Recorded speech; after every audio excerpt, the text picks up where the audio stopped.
Oh hey, I think you're expecting a tier list, but as you can see, I'm a bit busy playing this strategy RPG game, so I actually got some help for this list, and he's gonna handle the entire rest of the list, so I'm just gonna summon him and leave the rest to him. 並んでくれ! Weebの紋章師! Yo!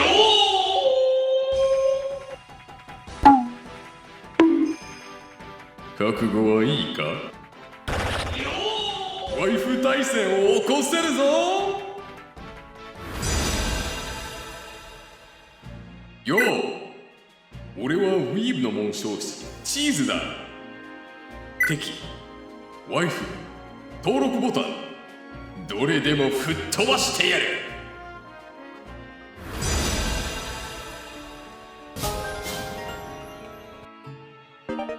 Kanto can repeat jokes within a video. Greatly annoys viewers. Anime logic. If unit is small, smash weapons have no penalties and halved weight. Units are considered small if they are shorter than Charizard. Pay to win. A shameless assault that cuts through enemy defenses. Gains power for each active Patreon supporter. Refreshes upon receiving donations. Hello there! You're watching the premium version of the Fire Emblem Engage tier list. If you would like to see the full version of the live streams, you will find the links to those in the description. This live stream, along with everything on the channel, is brought to you by the support of the mighty Patreons, who you see on screen now. Thank you for your support! We're gonna start with a mini review of Fire Emblem Engage, because I know this is mostly a Pokemon channel, unfortunately. So not many people are actually that experienced with Fire Emblem. Should you play Fire Emblem Engage? I played the entire thing, including the DLC, on stream. You can find VODs to all of those. And I think that overall, I really liked it, and I would say that, yes, I would recommend it to you. I would also say that my first impression of the game, that it was terrible, was not incorrect. Because the opening of the game is dreadful. Is there a stronger adjective I could use that wouldn't get me demonetized? It's very dreadful. It starts out terribly, but it does get a lot better. A lot better? It gets better. Story-wise, the game is a disaster. It's really not worth playing for that. The badness of the story is definitely front-loaded. I'll try to keep the review itself spoiler-free, but there were some story moments that I did enjoy, two in particular. If you've played the game, then you know what those moments are, because I think everyone agrees they're the best parts of the game. Unlike Scarlet and Violet, where pretty much everything is bad, for Engage, I would say that only the story is bad. You actually can enjoy fun gameplay. The animations are fun to look at. Aside from story, Engage does have a couple gameplay issues. Namely, the boss variety is terrible. Past the halfway point of the game, you basically fight the same enemies over and over and over and over and over and over. People do not die when they are killed, okay?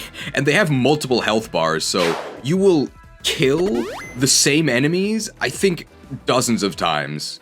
Like, I'm not even exaggerating. It is actually terrible. Damn, I've been defeated, but I can't afford to fall here. X12. It's maybe the worst part of the game, aside from the story. And I'm not a fan of the character designs. I mean, I do think it is VTuber hell, but if you can stomach that, then there is some fun gameplay to be had. You just gotta endure, okay? And if you're at 1 HP, you do get some benefits in this game. Somebody said it in the chat, Waluigi is literally the best character in the game. Like, he actually has, unironically, the best, most flavorful animations, and he's just some random bandit boss from like chapter 6.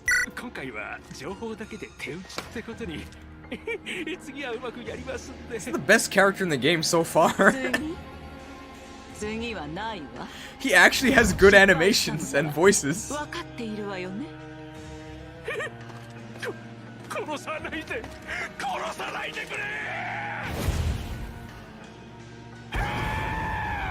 Bro, he was the RIP to the best character in the game so far.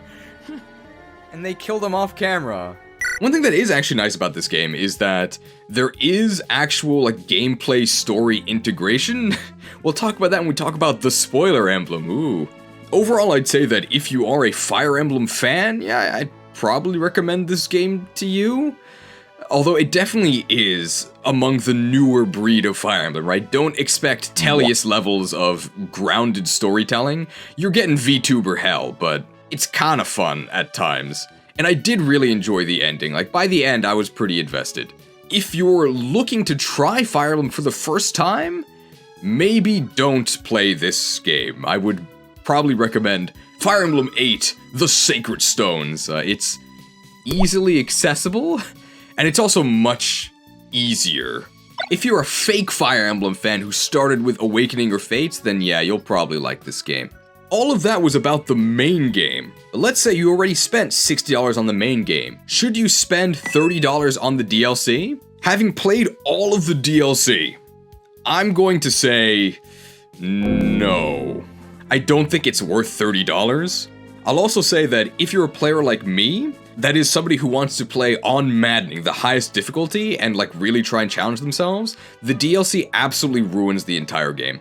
It kills the balance.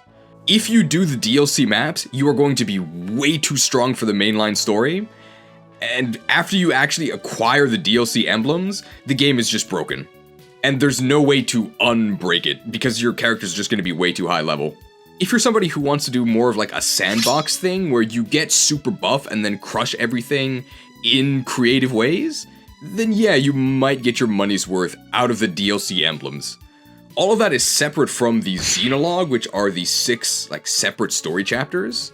The Xenologue balancing was some of the worst I've ever seen in any Fire Emblem game. It is absolutely atrocious. Your options are either auto battle it on normal because it's so easy, or just bang your head against the wall on Maddening. I could not believe how atrocious the balancing was. It really does feel like they didn't play it a single time. Without getting into too many spoilers, the clearest example I can think of how god-awful the balancing is in the Xenologue is in the final battle of the Xenologue. Elyos gets a special weapon that's meant to kill the final boss. Now, in the Xenologue, you can't train your units. Everybody has set stats and set classes. So if you try to attack the final boss with Elyos, with his special boss-killing weapon, he does literally 0 damage. It's like a joke. They didn't check that you didn't do any damage to the final boss.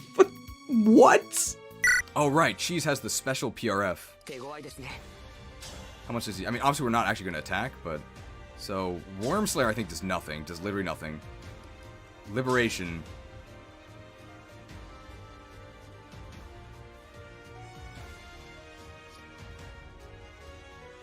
Divine Dragon only. Grants plus 15 attack against final boss.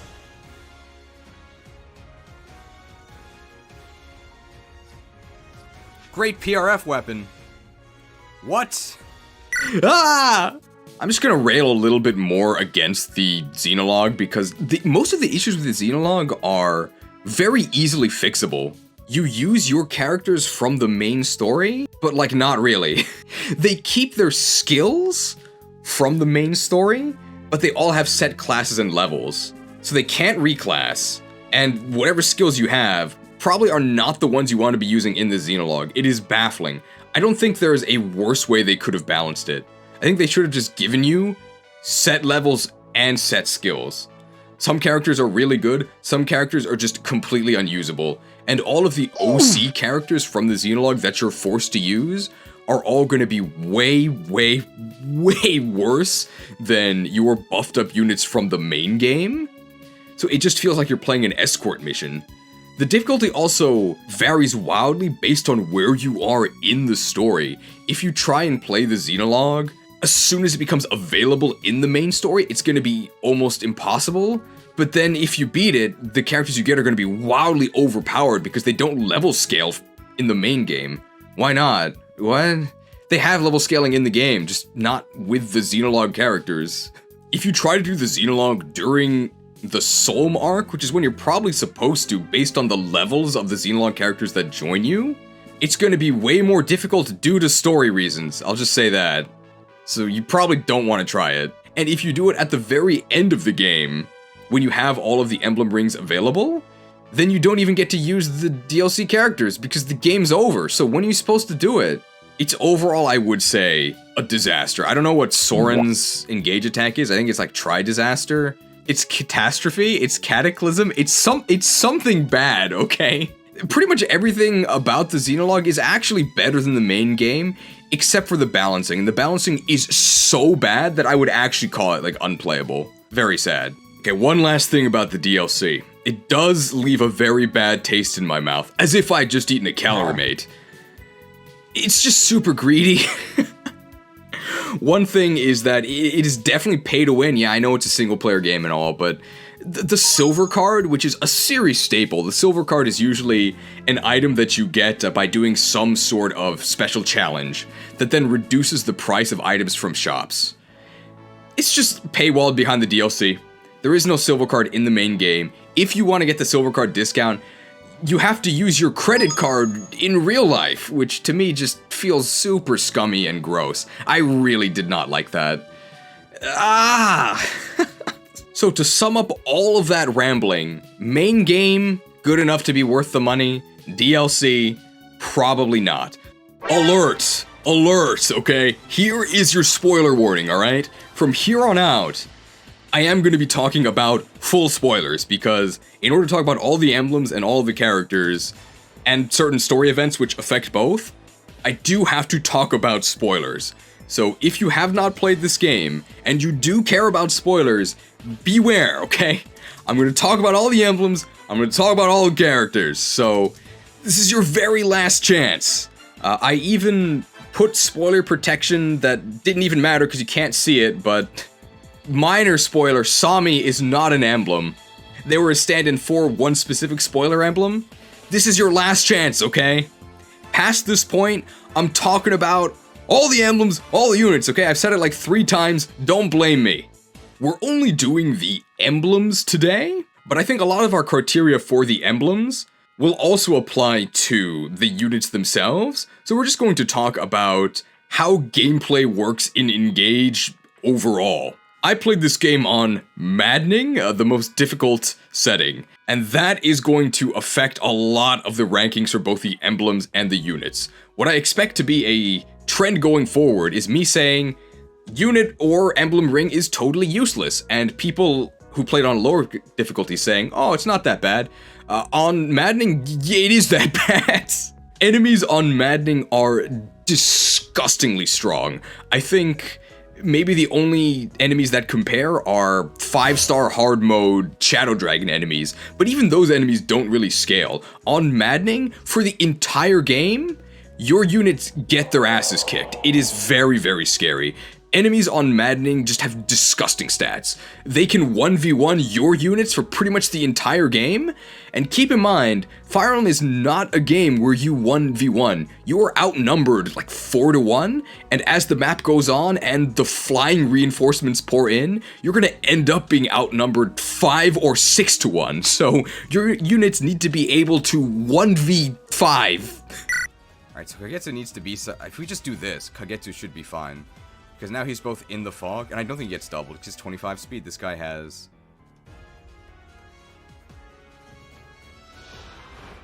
Who designed this? Why does this Wyvern Rider have base 26 speed? Why? Our Swordmaster has 26 speed. Why is this Wyvern as fast as our Swordmaster? Why? I just don't understand. Flyer Emblem. They have max IVs. They have a choice scarf. Your units, by the way, are wimps. A lot of their power comes from being synced to the Emblem Rings, and specifically from actually being engaged to them for the 3 or 4 turns that it lasts. All of that is to say that this is a very, very player phase focused game. So for those who are new to Fire Emblem, usually Fire Emblem games are classified as either player phase or enemy phase heavy.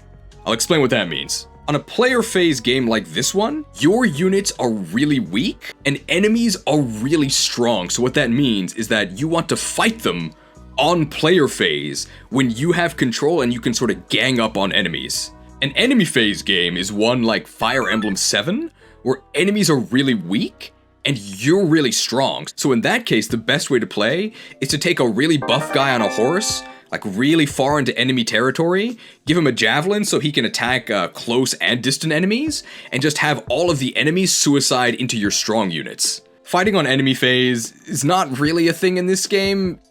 There's 3 emblems that can kind of do it, but they all require very specific builds, and one of them also requires you to pay $30. One very important thing about maddening that I should mention is that the enemy AI is actually different than on hard. The big difference is that if an enemy cannot deal damage to you, so whether they deal 0 damage to you straight up, or if they have a 0% hit chance against you, they will not attack you. So because those enemies do not suicide into you, that makes a lot of strategies that work on hard actually impossible on maddening. Keep that in mind. Let's talk about the Emblem Rings. So there's 13 in the base game, 12 are sort of normal, and one of them is like a giga spoiler and has very special mechanics. And if you pay $30 US, you can get an additional 7. Each character has a ring slot where they can equip either a bond ring, not the ones you see on screen here. The bond rings are just minor characters from each of the Fire Emblem games. Most bond rings are kind of worthless, and we're not going to talk about them. There is one in particular, the Dire Thunder Olwen ring, which is not on the list, but we'll talk about it when we talk about certain units that can use it. We won't talk about it today. The bond ring system is also just gotcha hell, whereas the actual rings that you see on the screen now, you can actually get by playing the game and not engaging in a lottery. Imagine that. What actually happens if you equip an emblem ring, which you always should if you have the option available. This is Marth's ring here. So the first thing that happens is you just get some stat boosts based on whatever the ring is, and also based on your bond level. So the more you use a ring, the higher your bond level grows. It's usually capped at 10 until you do a special paralogue for each emblem ring. That's just a special chapter, and once you do that, you unlock the cap for the bond level and can go all the way up to 20. Obviously, this does not apply to rings that you paid to win for with $30 who do not have capped levels. The stat bonuses are usually just like kind of nice, but the main draw is you get a bunch of special skills. Now there's 3 types of skills. There's sync skills. These apply anytime you have the ring equipped, no matter what. There's engage skills. These only apply when you actually hit the Let's Engaging Power Ranger button, and then for either 3 or 4 turns, depending on the strength of your bond, the engage skill is active. Then there's inheritable skills, and this is really confusing because inheritable skills actually don't do anything unless you inherit them. So as you're using the Marth ring, you'll see like, oh, sword agility 1, wow, 10 avoid, and minus 10 crit when using a sword. You don't have that. Unless you actually spend skill points to inherit it, despite seeing the pop-up. This does not apply, okay? So for the most part, you can just ignore inheritable skills unless you actually go out of your way to pay the cost and gain them yourself. Don't get swindled, okay? Certain emblems also give you certain proficiencies that you can then inherit from them. So you can see here that Marth, because he uses swords, gives you sword proficiency. That doesn't mean that you can actually use swords. It means that it gives you the ability to promote or class change into classes that require swords. Each emblem ring also comes with a certain set of engage weapons. These are special weapons you can use while engaged, and these do not care about your actual character's proficiency. So say if your character can only use bows because there's an archer, but they have Marth equipped and engaged, they can still use Marth's rapier or Mercurius, even though they're swords and your character can't natively use swords. This is separate from sword proficiency, by the way, so it's a little confusing. It's gonna take a little while for you to get used to that. Certain sync skills can actually be inherited, and the game actually does tell you this. And if you inherit the skill, you can then use it without having that emblem ring equipped.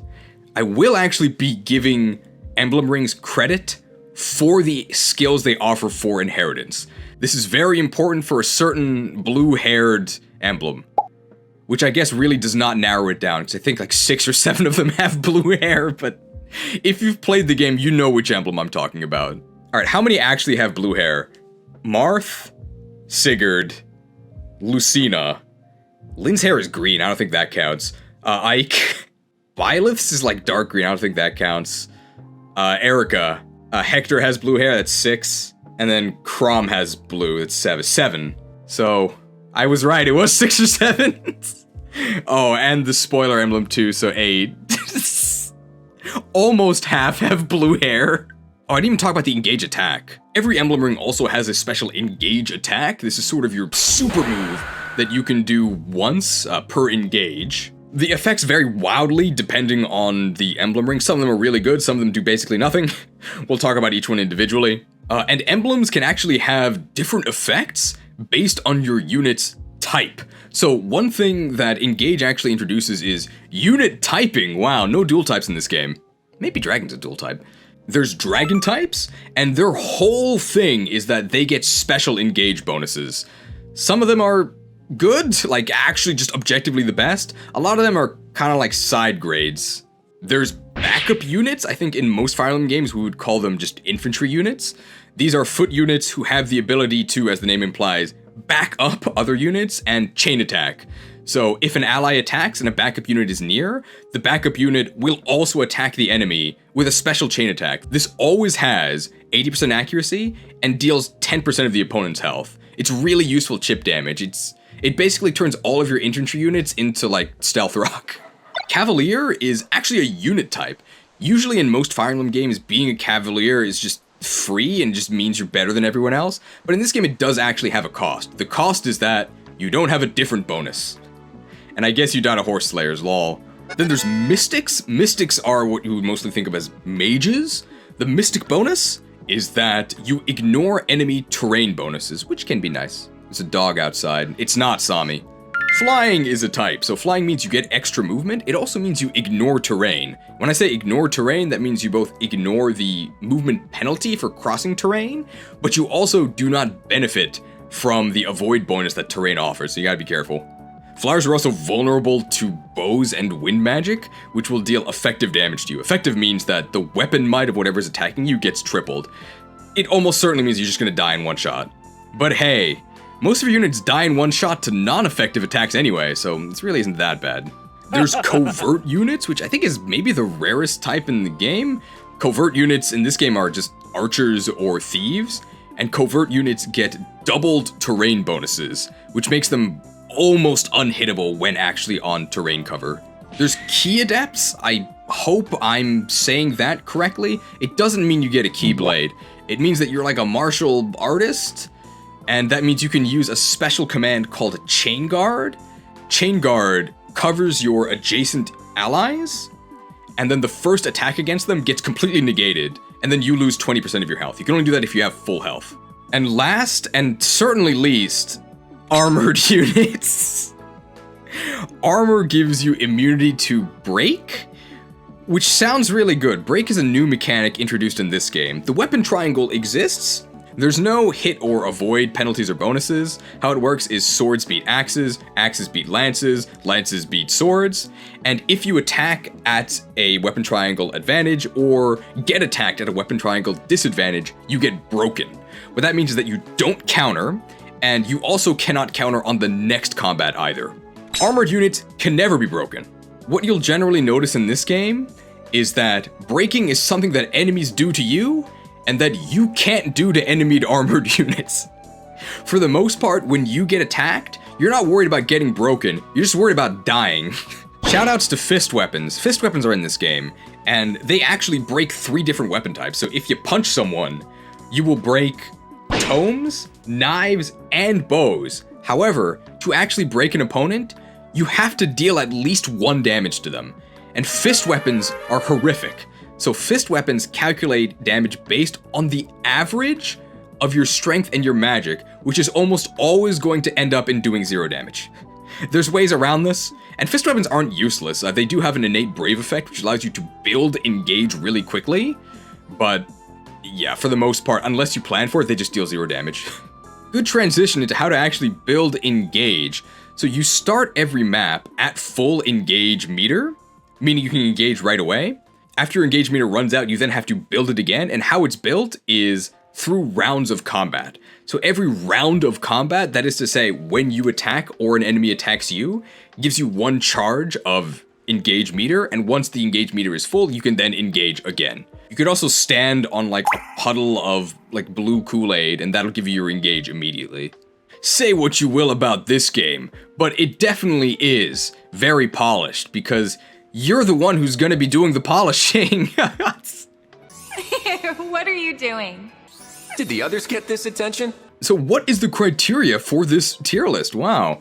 Well, you'll notice that there really aren't that many tiers, because first of all, there aren't that many Emblem Rings, there's 20, and also, most of them are quite good with one very notable exception. S tier, these are going to be emblems that I would say are game-breaking. They have some sort of insanely powerful effect that allows you to basically cheese the game. Whatever the map tells you to do, you can just not do it and use one of these emblems. Or they have some sort of effect that just changes how you play the game. A tier, these are emblems I would say that are just very, very strong. There's probably going to be units in your army clamoring over who gets to equip the bling that gives them A tier abilities. Probably going to be just like super combat abilities would go in A, I would say. B tier, it's probably better than a bond ring. I guess these rings help you, but they're a little bit underwhelming, and there's other rings you would probably use first. You get so few deployment slots in this game that for the most part, especially if you paid the $30, you're gonna have almost everybody kitted out in S or A rings. And at the bottom we have Thracia's Finest. One of these emblem rings is from the game Thracia 776, and he's very bad. I would say that all of the emblem rings are better than nothing, but for Thracia's Finest, that might not even be true. We'll talk about why. I probably should have done this first, but we've gotten the doodad drawer, so now you can actually see all of the emblems we're going to be ranking today. I put them in order of when you acquire them in the story. Availability does matter, by the way. So the emblem rings that are available in this game: Marth, Sigurd, Celica, Micaiah, Roy, Lief, Lucina, Lyn, Ike, Corrin, Byleth, Eirika. It's not actually Sommie, it's the Fire Emblem, Alir.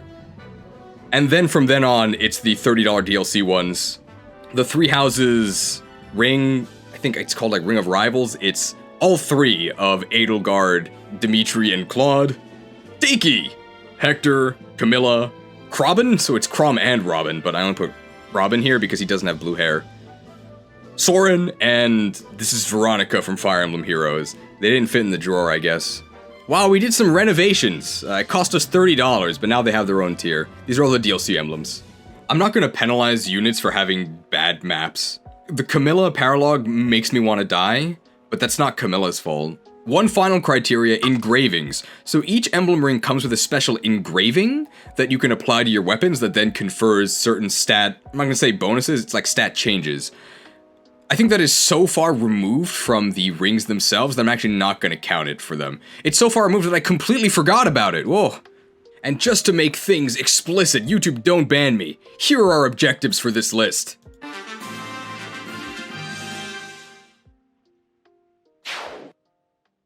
In real time, it has been an hour and 40 minutes, so actually probably less than you would spend in the Somniel or battle preps for the actual game. Let's rank some emblems, how about that? Starting with, fittingly enough, the Emblem of Beginnings, Marth. He's the Charizard of Fire Emblem. You cannot escape this guy. He is absolutely everywhere. I think he's on the cover of the game.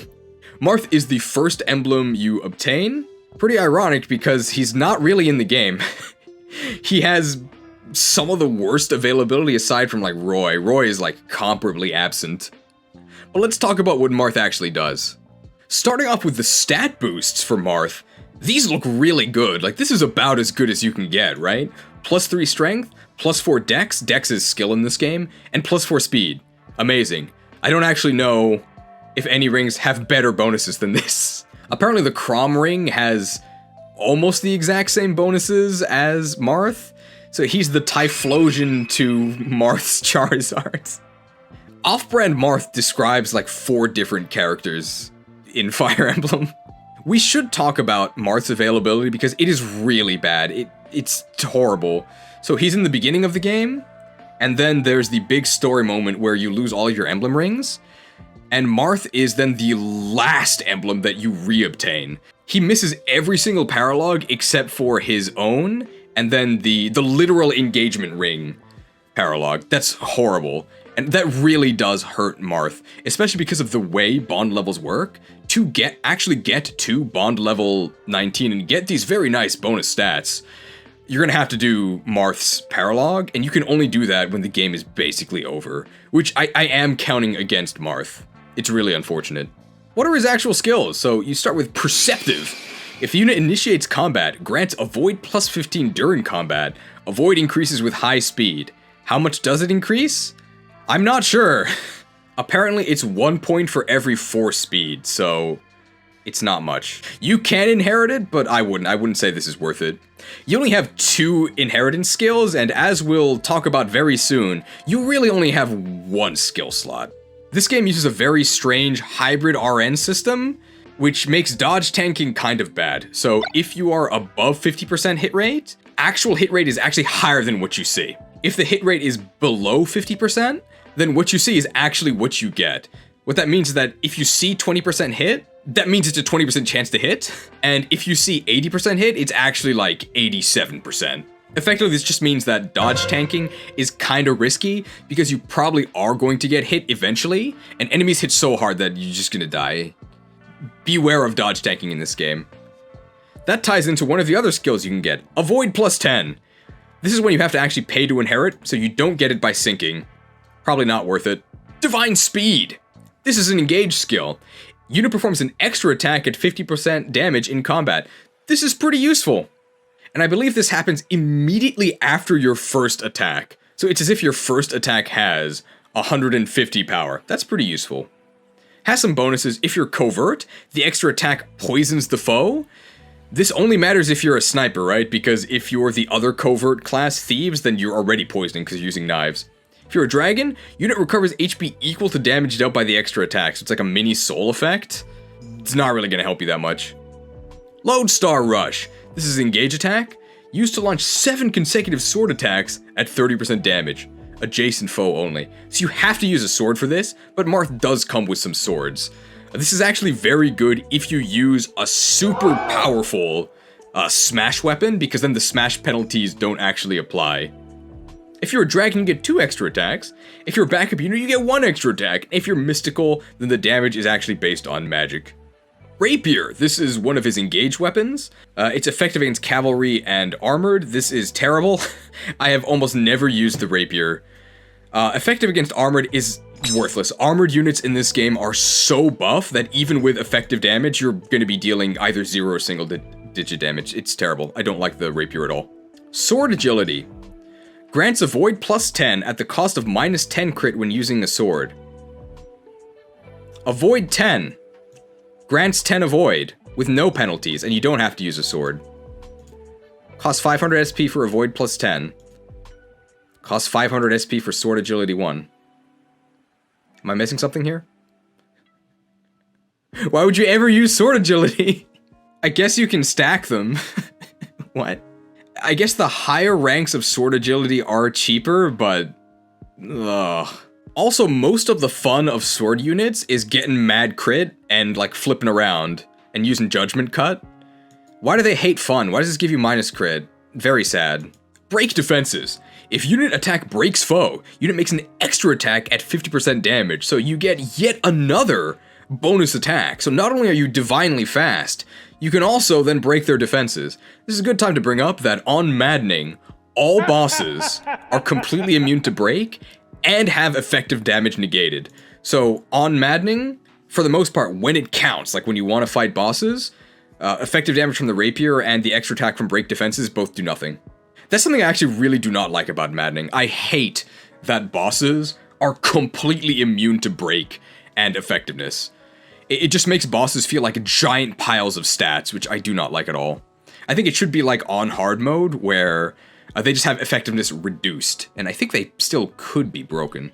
You can still break ordinary units, but Marth is not particularly good at that because he only gives you one weapon type, swords, so he only helps you break axe units, and also this skill here, Perceptive, only works if you initiate, and gives you bonus avoid, but if you break them, they don't counterattack you, so there's kind of anti-synergy between Perceptive and break defenses. Then we have Unyielding.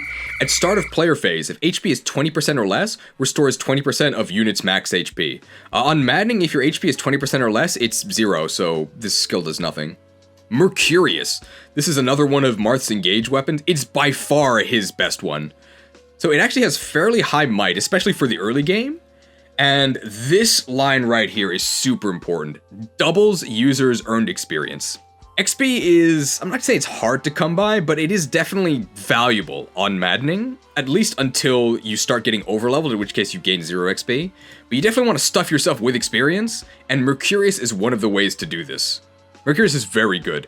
Mercurius is so powerful that you would actually pass Marth around early game, just to access it, and get the doubled XP. Probably one of the best parts of Marth's kit. And then Marth's ultimate engage weapon, the Falchion. Effective against dragons.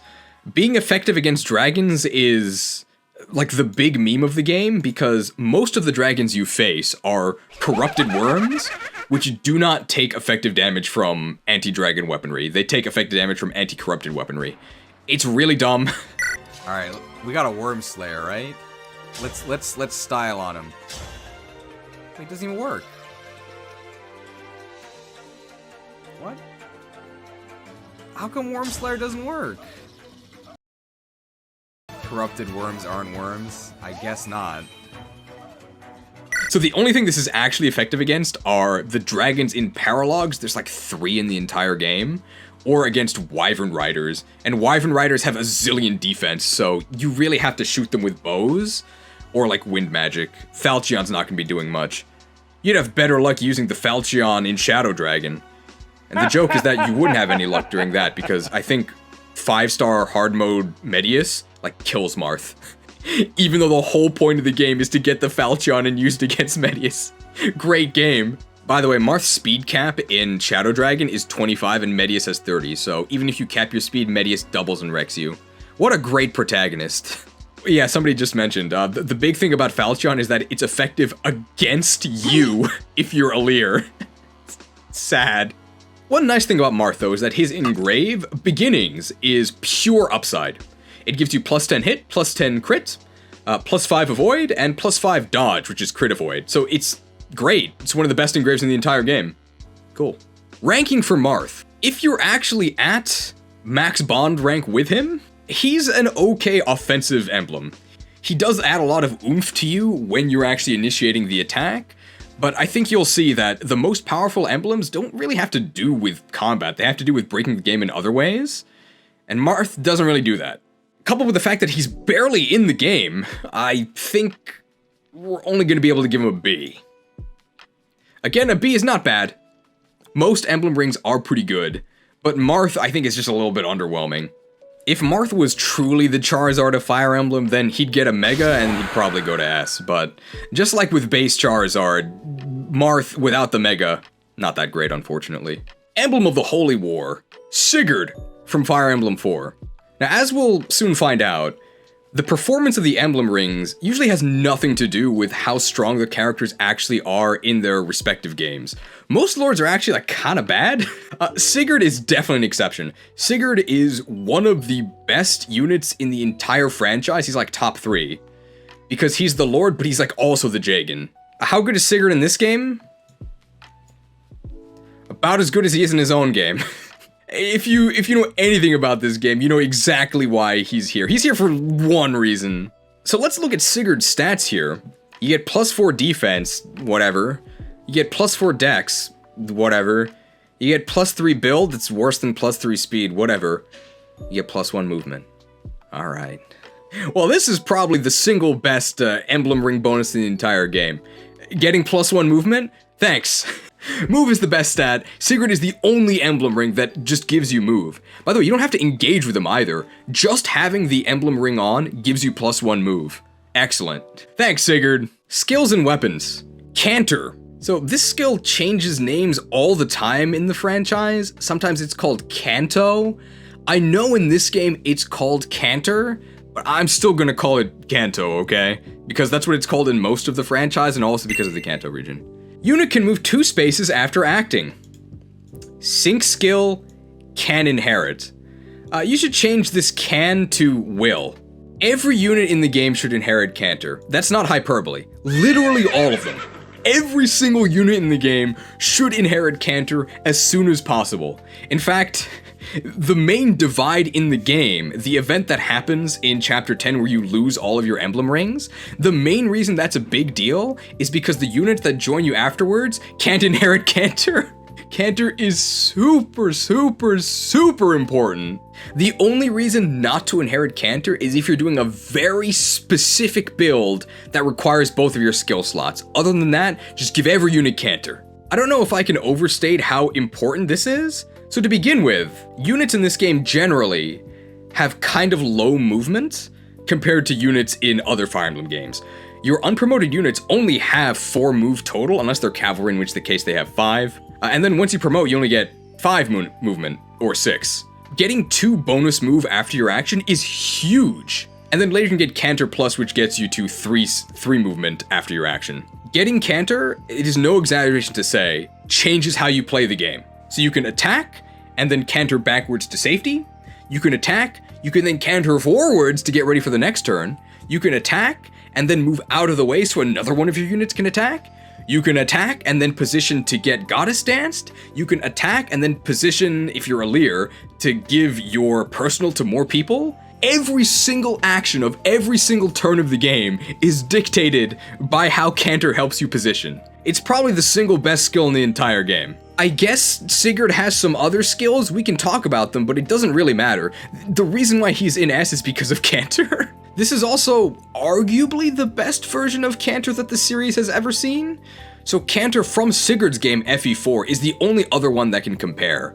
Usually how Canter works is that you can use whatever movement you have left after you attack. So say you have 6 movement, you only moved 3 and then you attack. Usually Canter would then let you move your leftover 3. In this game that is not the case. No matter how far you move, even if you use your full movement, you get 2 extra movement, or 3 if you have Canter Plus. But do know that you can't actually take actions during Canter, so you can't actually change your inventory, trade, or equip new weapons.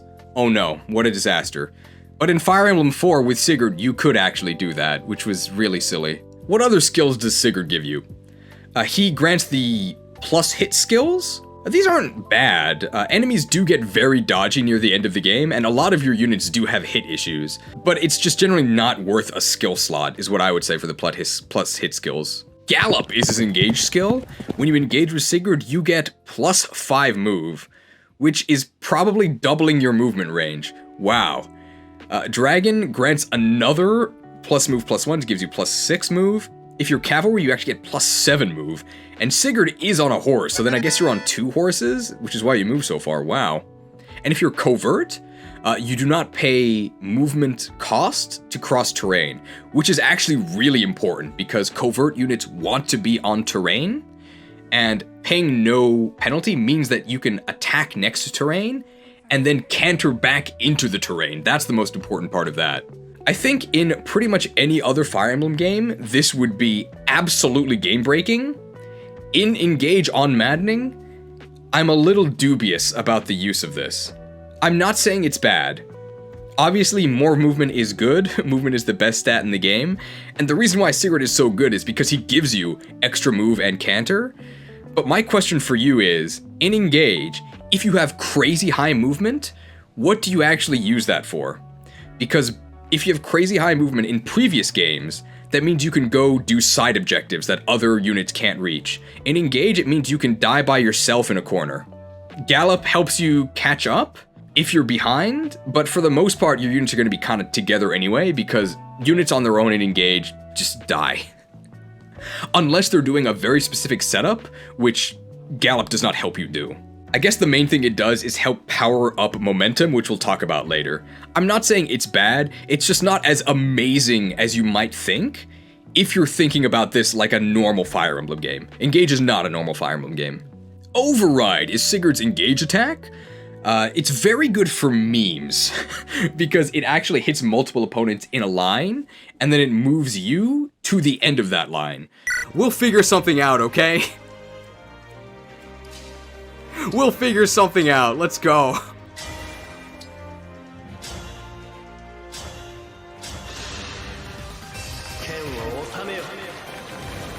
We have 9 rewind charges, okay? Yeah! We get Kanto, too.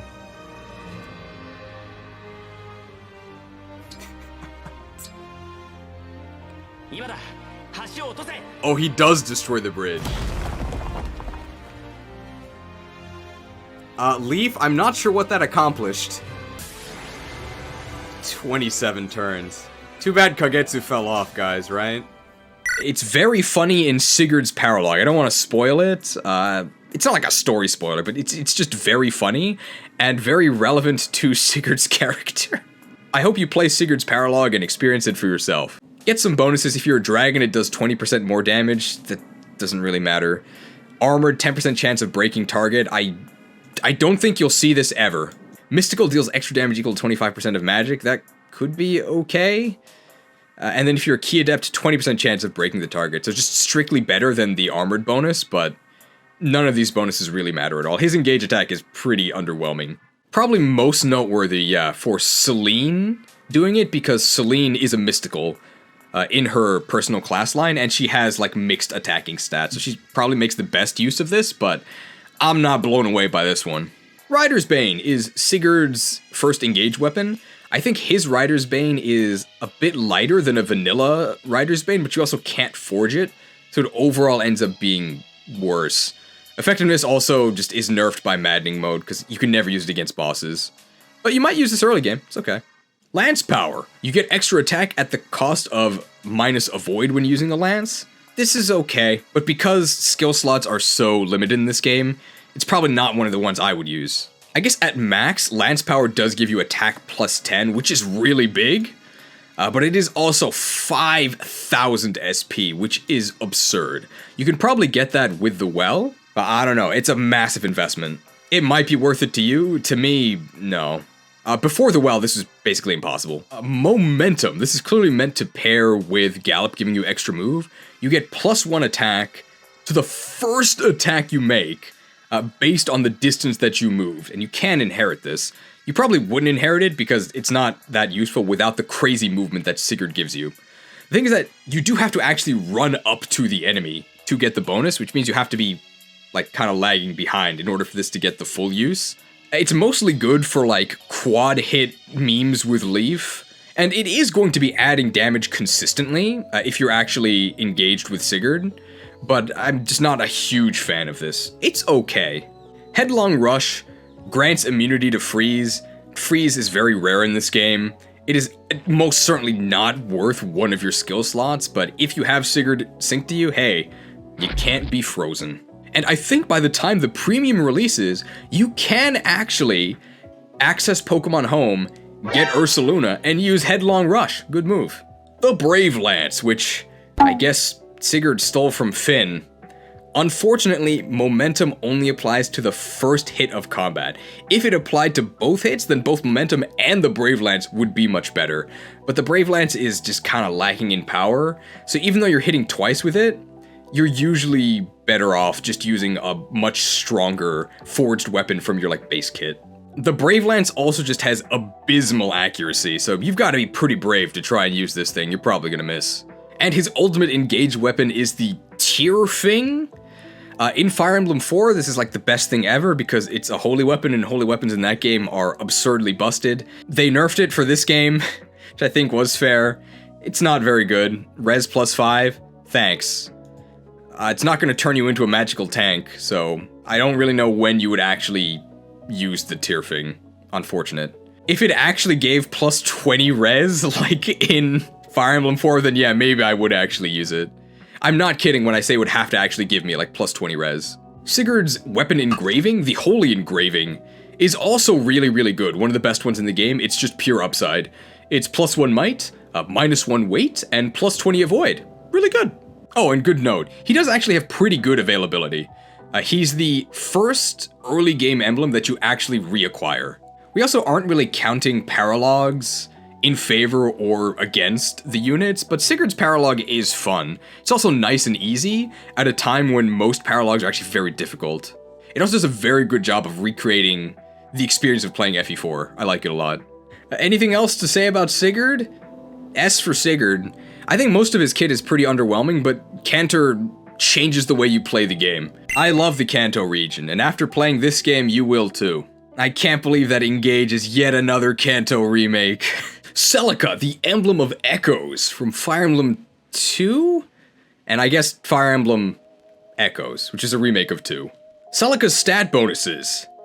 +3 strength, +5 magic. Filthy mixed attacker. In general, mixed attacking is just not very good because enemy stats are so high that unless you're hyper specialized, you're going to be doing literally 0 damage. Either way, one of these stats, either the strength or the magic, is going to be wasted unless you're using Celine, who, spoilers for the unit list, I don't think is very good anyway. At least you get +4 resistance, so you basically only get one stat. Celica's availability is also very bad. You have her at the beginning, she's one of the early ones you obtain, but then she has almost Marth tier availability. You get her back very, very late, which means that it's going to be harder to get her up to the final bond level. Holy stance. If a corrupted unit attacks, deals 10% of damage back to the foe. Ha! I think at max this is actually 50%. The nicest thing I can say about it is that at least it's guaranteed, right? It's not a chance-based proc. Well, you want to use Celica on a mage, right? Mages are well known for wanting to face tank enemy axe hits and then deal back damage that they take, right? What in the world? This is like one of the worst skills in the entire game. Good for memes, nothing else. And of course, against non-corrupted enemies, this does absolutely nothing, but the end of the game is very heavy on corrupted, so there at least are targets for it, but yikes. And of course, Holy Stance doesn't actually deal any damage back if the attack kills you, and most of your mage units die in one hit, so this does nothing. Echo! Used to attack with magic at 50% damage, use a second time to launch another 50% damage attack. So that sounds like it does nothing, but it doesn't do nothing. If you're a dragon, this extends your range by +1. Don't think your dragon units want to equip this, they have better things to be doing. And Mystical actually gives you +10 damage, which is nice, so you actually end up dealing 120 damage twice. This is actually useful, because if you can kill a unit with one of the attacks, you can then attack another unit with the second attack. And of course, you can get chain attacks on both of them from your allies. That's what really makes it useful. Do note that you can't actually move in between these attacks though. It's more useful than you might think, but it's still not, like, amazing. Warp Ragnarok is her engage attack.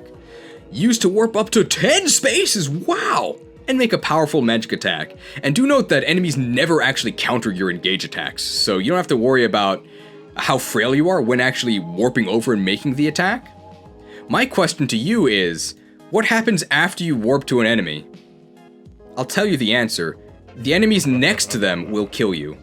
So this is not as good as you would think. If you're a dragon, you get attack range +1. Okay. You can probably reach them even without this bonus. If you're a cavalry, you get warp distance +2. Okay, you can probably reach them without this bonus. If you're flying, you get warp distance +5. Whoa! You can probably reach them without that bonus. And if you're a mystical, you get +20 damage, which is nice. So you might actually one-shot them if you're a mystical unit using the warp. It's mostly used if your mage falls behind to help catch you up to where the fighting is actually happening. And hopefully your allies that are around you can then keep you safe from the enemies that are then going to try and attack you. It is also a nice reference to how witches from Gaiden and Echoes are always like zipping around. Seraphim! A holy tome wielded by Emblem Celica, effective against corrupted. Being effective against corrupted means that you can use it against pretty much every endgame enemy. Unfortunately, Seraphim has only 6 might, so that gets tripled to 18, which, I mean, it's okay, but like for an engage weapon? No thanks. It's generally outdone by forged normal weapons. you get some free materials from the DLC that will then let you forge your engage weapon, and then triple the bonus from the forge, but it's overall pretty underwhelming. There's another engage weapon that is effective against corrupted on a different emblem that is really, really good. And it makes Seraphim look like a real loser. Magic +3. Cool. I mean, it's not bad. Would you pay 3,000 SP for it? I wouldn't. Resonance. When a unit is equipped with a tome, if unit's HP is 2 or more, unit loses 1 HP at the start of combat and deals +2 damage during combat. Wow. What a bonus. This is so minor. 2,000 SP for this? What? Losing the HP is mostly an upside because it allows you to use one of her other skills later, which requires you to be damaged. It's kind of like Seal of Blood on Paladins, where you can then regain mana from being healed. I mean, I'm really digging and huffing copium. Like, the values on Resonance just seem a little bit too low. Tome Precision. Grants hit avoid +3 when using a tome. +3 out of 100. Favorite food. When unit eats a packed lunch, its engage meter is maxed out. Costs only 200 to inherit this, so what even is a packed lunch? So sometimes, when you cook at the canteen, if your unit is good at cooking, you'll get a packed lunch, which is like a 1-use vulnerary that restores 20. And if you have that, and favorite food, you'll regain your engage meter as if you stepped on a tile. Okay. This is pretty much useless on Celica herself, but it can be good on units with very powerful engage attacks like Byleth. And then you can live the meme dream with Bunette and favorite food and Byleth to maybe get a double dance. Not very good, but I'm not gonna say it's useless, it's just not useless. Recover, a staff, is one of her engage weapons. This is actually a lot more useful than you might think, especially in the early game, because in the early game you do not have very many healers, so this is a way for your Celica user to also be able to heal. Perhaps more importantly, this gives you a ton of XP. And XP is very important in the early game because you want to get enough SP through XP to then inherit Canter. So Recover actually ends up being very useful. Late game, you have enough staff users that, I don't know if Recover really does that much. It's just something that, oh hey, my Celica user can also recover. Cool. Ragnarok is her ultimate engage weapon. I think if you unlock Ragnarok and then use Ragnarok Warp, you'll end with Ragnarok equipped, which is actually bad. Because Ragnarok is super heavy, so if you weren't getting doubled before that, which you probably were, you now definitely are getting doubled, so this is actually a downside, for the most part. So we've been dumping on Celica pretty mercilessly, so it shouldn't come as a surprise to you when we put Celica bottom of B. She's not useless, she can do some things. Warp Ragnarok is good for a little bit of cheese. Favorite food, at least, is very cheap, so you're not really losing that much by inheriting it and trying to live your packed lunch dreams. But yeah, she's overall very underwhelming. She at least does give you a lot of magic, and there aren't that many magic emblems, so for your mages, which you definitely want because mages are very, very important in this game, one of them is probably going to be using Celica. I guess we should mention her engraving. So the Engrave of Echoes gives you -1 might. Ugh! -1 weight, that's good. And then +50 dodge, which is crit avoid. No. I guess you could put it on a unit that doesn't really fight, just to make sure they never get crit. But usually your support units that aren't fighting aren't worried about crits because they die to normal attacks anyway. I guess people are saying it's not the worst on Ivy because Ivy does get weighed down by her weapons, and she does sometimes face crit chances, but I'm far more worried about Ivy missing her target than her getting crit. One nice thing about Celica is that she does actually give you tome proficiency, and she's, I think, the only early game emblem that can give you tome proficiency. So if there's a unit you want to shift into a magic class, you gotta make sure to get tome proficiency before Celica leaves. Oh, Micaiah also gives you tomes, and she gives you knives, right? I guess because of Soth. However, I'm not giving that much credit to Celica for this, because the main early game unit that should change to a magic class, I'm telling you right now, is terrible. Is it the Dawn Brigade? Micaiah, the Emblem of Dawn. This is probably the clearest example of a character's performance in their own game having no relation to their performance in this game. Micaiah in Radiant Dawn is one of the worst units ever.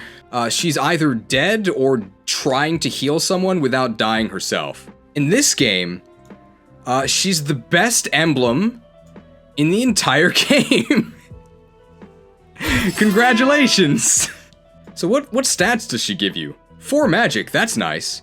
5 resistance, that's nothing. And then 6 luck, so you get 4 magic. Not the best bonuses. Micaiah does 2 separate, incredibly powerful things, neither of which are fighting. What skills do you get? You could get res +2. Wow, okay, so that's not a skill. Second skill, Cleric. Unit can equip staves up to level C, and this does eventually go up to A, which is every relevant staff in the game. So you can actually equip Micaiah on anyone, probably a unit that you don't actually want to fight with, and then they can become a staff bot. It's just like Micaiah in her game, where all she does is staff bot. That's really, really useful, because it pairs with Great Sacrifice to make Micaiah the best babysitter in the game. She is the #1 tropium dealer, because pretty much any argument for bad units in this game starts with, well, you can train them up with Micaiah. So let's talk about training units up with Micaiah. It starts with giving them Micaiah and then using Great Sacrifice. So what does Great Sacrifice do? Use it to restore full HP to all allies, even those not under the player's control, so that includes green units. After use, unit's HP is set to 1. I guess that's the sacrifice part. So this is global. It heals every single unit on the map to full, which is actually not as useful as you might think, because on Maddening at least, your units tend to be either alive or dead. The main benefit of this is that you get a zillion XP. Every unit that you heal gives you XP, and that means that she is the #1 babysitter booster. If you have a weak unit that cannot fight but that you want to level up, you gotta give him Mickey and then start sacrificing. You're also really not sacrificing much at all, because setting your HP to 1, if you're using this on a frail unit that you're training, means nothing, because you were dying in 1 hit anyway. The main thing this means is that you have to recover at least 1 HP before you can Great Sacrifice again on your next engage. There are also some bonuses that can be applied to Great Sacrifice. If you're a dragon, then you only go down to 30% of HP instead of 1. This is completely useless because you're dying in 1 hit anyway. Armored grants +1 defense to all healed during their next combat. The more important part of this is that it means that it applies to units that have not been damaged. So if you Great Sacrifice with an armored unit, you actually Great Sacrifice everyone for 50,000 XP. It's probably closer to like 99 or 100. I don't think you can actually get more than that, but it's very good for power leveling. The question is, what armored unit is actually using this? And the answer is nobody, so this never actually comes up. And if you're a key adept, it also cures status. That is actually very useful. Now you probably noticed that I jumped around a little bit. I didn't mention this skill here, Augment. What does this do? Grant staff range +5 and area of effect +1. Aside from Canter, this is probably the single most impactful skill in the entire game. I mean, you could play the game, or you could use the warp staff. AoE warp, AoE rewarp, AoE ensnare so you can yoink bosses out of position and then just end the map there by beating them up with all of your units. Not only is all of this AoE, it's also now ranged. What? Our yoink range is really far. Like, we can yoink him from here, right? This entrap staff is really valuable. 33% hit chance. But we have Divine Pulse. If we yoink this guy, does it also steal Roy? It does, right? So this is just better because it also steals Roy. And it has a higher hit chance. But this is more fun, right? Free? Well, it's not free, but we got him. Hey, Roy.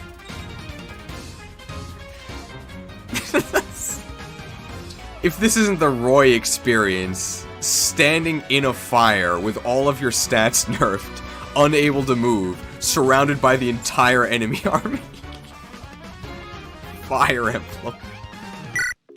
It could have either one of the effects of either giving you the range boost or the AoE, and it would still be one of the best skills in the game. But no, it gives you both. Absurd. There's some maps in this game where I think the gimmicks get a little bit out of hand, and you don't really want to deal with them, and there's good news. You don't have to deal with them. Just skip the map with Micaiah. If you're a dragon, you get additional staff range +1. Your dragons probably aren't using Micaiah, but that's okay. And if you're a key adept, +20 to HP healed by staves. Okay. Engage weapons. Shine! It's got pretty terrible stats, but it has an illumination effect. I think they just added this to her like for flavor, because it is a light spell. And on the map where you first get Micaiah, it is Fog of War, so this lights up that map a little bit. You'll probably never use this. Staff Mastery. Grants +10 hit when using a staff. Staves also heal an additional 3 HP. If you're looking to hit with your staves, which I think you actually would need to do when you're using Ensnare, because Ensnare has some very shaky hit rates, you should definitely just use Divine Pulse. Divine Pulse way outclasses Staff Mastery, and the additional HP healing does not matter. Typically, Mend or whatever magic stat your unit has is going to be more than enough. You don't need Staff Mastery. And this is inheritable, right? So you don't actually get this by syncing with Micaiah. You have to actually inherit it and use a skill slot on it, which I would not recommend. Illumination Fire Emblem movie, Illumination Studios. Healing Light. When unit heals an ally with a staff, unit also recovers HP equals to 50% of the amount healed. It's a sync skill, I wouldn't recommend inheriting it, but the main use of this is to heal yourself after Great Sacrifice hurts you. It's okay. She gives you knife proficiency. I guess because she's friends with Soth, who uses knives, and because almost no other emblems actually give you knife proficiency. I guess it could be useful if you want to go into Wolf Knight with someone later. She was like a big sister to him? Uh-oh. Maybe like a Fire Emblem Fate's big sister. Where's the hot oil proficiency? That's the weapon she really likes to use, right? So one thing about Micaiah in this game is that she's like an uwu, like innocent waifu with like the depressed ASMR voice in Japanese. It's really nice.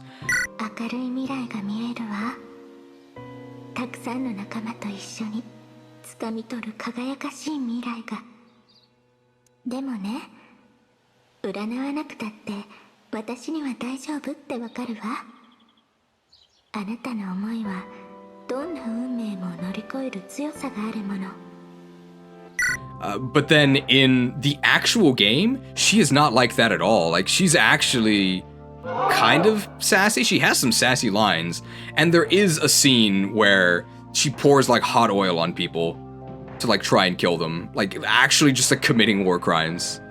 What a healer. Silence Ward grants immunity to silence. You're never gonna get silenced in this game. But I guess while you're synced with Micaiah, you can't be silenced. Micaiah's your only other option for tome proficiency aside from Celica. Nosferatu. I considered saying that she was really good at 3 things, and this was going to be one of them. With Nosferatu and Holdout from Roy, you can kind of do enemy phase Nosferatu tanking, because Holdout will keep you alive as Nosferatu brings you above the threshold for Holdout. But it's definitely budget. It's literally budget, because there is a $30 emblem that just does it way better. You can do this, but I think if it's something you're trying to do, you should just pay $30 and do that. We'll talk about that more later. Coincidentally, it's also a Elyos emblem. And then her ultimate engage weapon is the Fanny, which was her personal tome in her own game.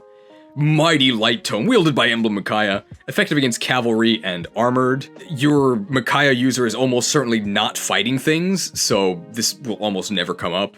It can be fun, though, to nuke some cavalry and armored units. Very good against enemy Great Knights, I guess.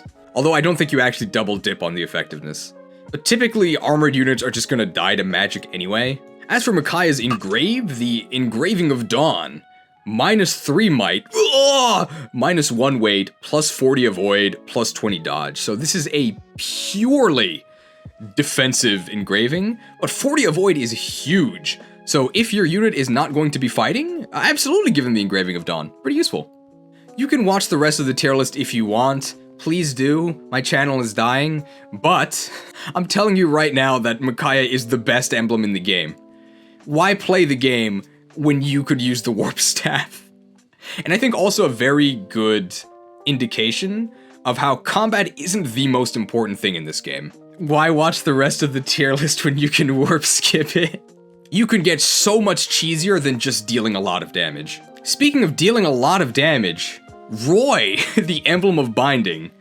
Roy, famous for his high strength and exceptional durability, which is why he gives you both of those things in this game. They were being pretty creative.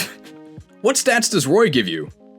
Plus 10 HP, that's okay. It actually kind of has anti-synergy with some of his later skills. 6 strength! And plus 3 resistance, so you get 6 strength. But hey, that's a lot of strength. Really good. What skills does he actually give you? Well, you have inheritable strength. You'd probably rather just inherit the power skill of whatever weapon you're using, but I mean, you can't really go wrong with just inheriting strength. Although I think this is worse than strength and dex, which you can get from the $30 emblem, but I think that one's also more expensive. Holdout! I want to avoid comparing this to Sturdy from Pokemon because it is very different. Sturdy in Pokemon, you have to be at full health and then it stops you from dying, but Holdout, you have to be at least 30% health, and then you'll survive at 1, and then there's Holdout Plus and Holdout Plus Plus, which then reduces the threshold. Holdout Plus is only, I think, 20% HP is the threshold, and Holdout Plus Plus, it's 2 HP. Holdout actually gets worse the more HP you have, because it is percentage based, so the more HP you have, the more HP you actually need to have remaining in order to reach the thresholds. Holdout is much better than I thought initially, because you will actually survive the entire round if you're at the correct threshold. So what I thought happens was that you'd put Holdout on a frail unit, they get smacked down to 1 HP, and they get doubled and killed by the second hit. That does not happen. If you have enough HP when combat starts, you will survive the second hit. It's important to mention because almost everybody gets doubled in this game, if they're frail enough to be relying on Holdout. Holdout, I think, excels in 2 areas. It's very good as part of certain specific builds that rely on Holdout to keep you alive, and I think it's also really good as, like, bait. You will very often run into scenarios in this game where just flying reinforcements come out of nowhere, and you cannot keep all of your units safe. So what you can do is have one unit with Holdout that the enemies just can't resist. They have to attack them, and that's one unit you don't have to worry about dealing with for that turn. Holdout is much, much better if you plan for it. I don't think it's very good if it's something that's just in your back pocket that you're hoping will keep a unit alive. It's best when you plan for your unit to survive using Holdout. The higher ranks of Holdout are pretty expensive. I think for the most part, Holdout rank 1 is good enough. Holdout is really good on dodge tanks. If you get hit, you don't die. I'm gonna have to disagree with that because you would much rather just commit to having much better avoid than have a skill that does nothing unless you mess up or get unlucky. Rise above. Gamers rise up by 5 levels, apparently.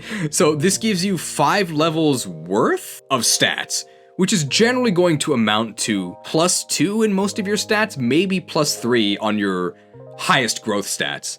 That's pretty good. So whenever you engage with Roy, you just get a lot more buff. If you're a dragon, you get an additional level, which will maybe be an additional stat in some things, maybe. If you're a cavalry unit, you just get move +1. Cool, that's really useful.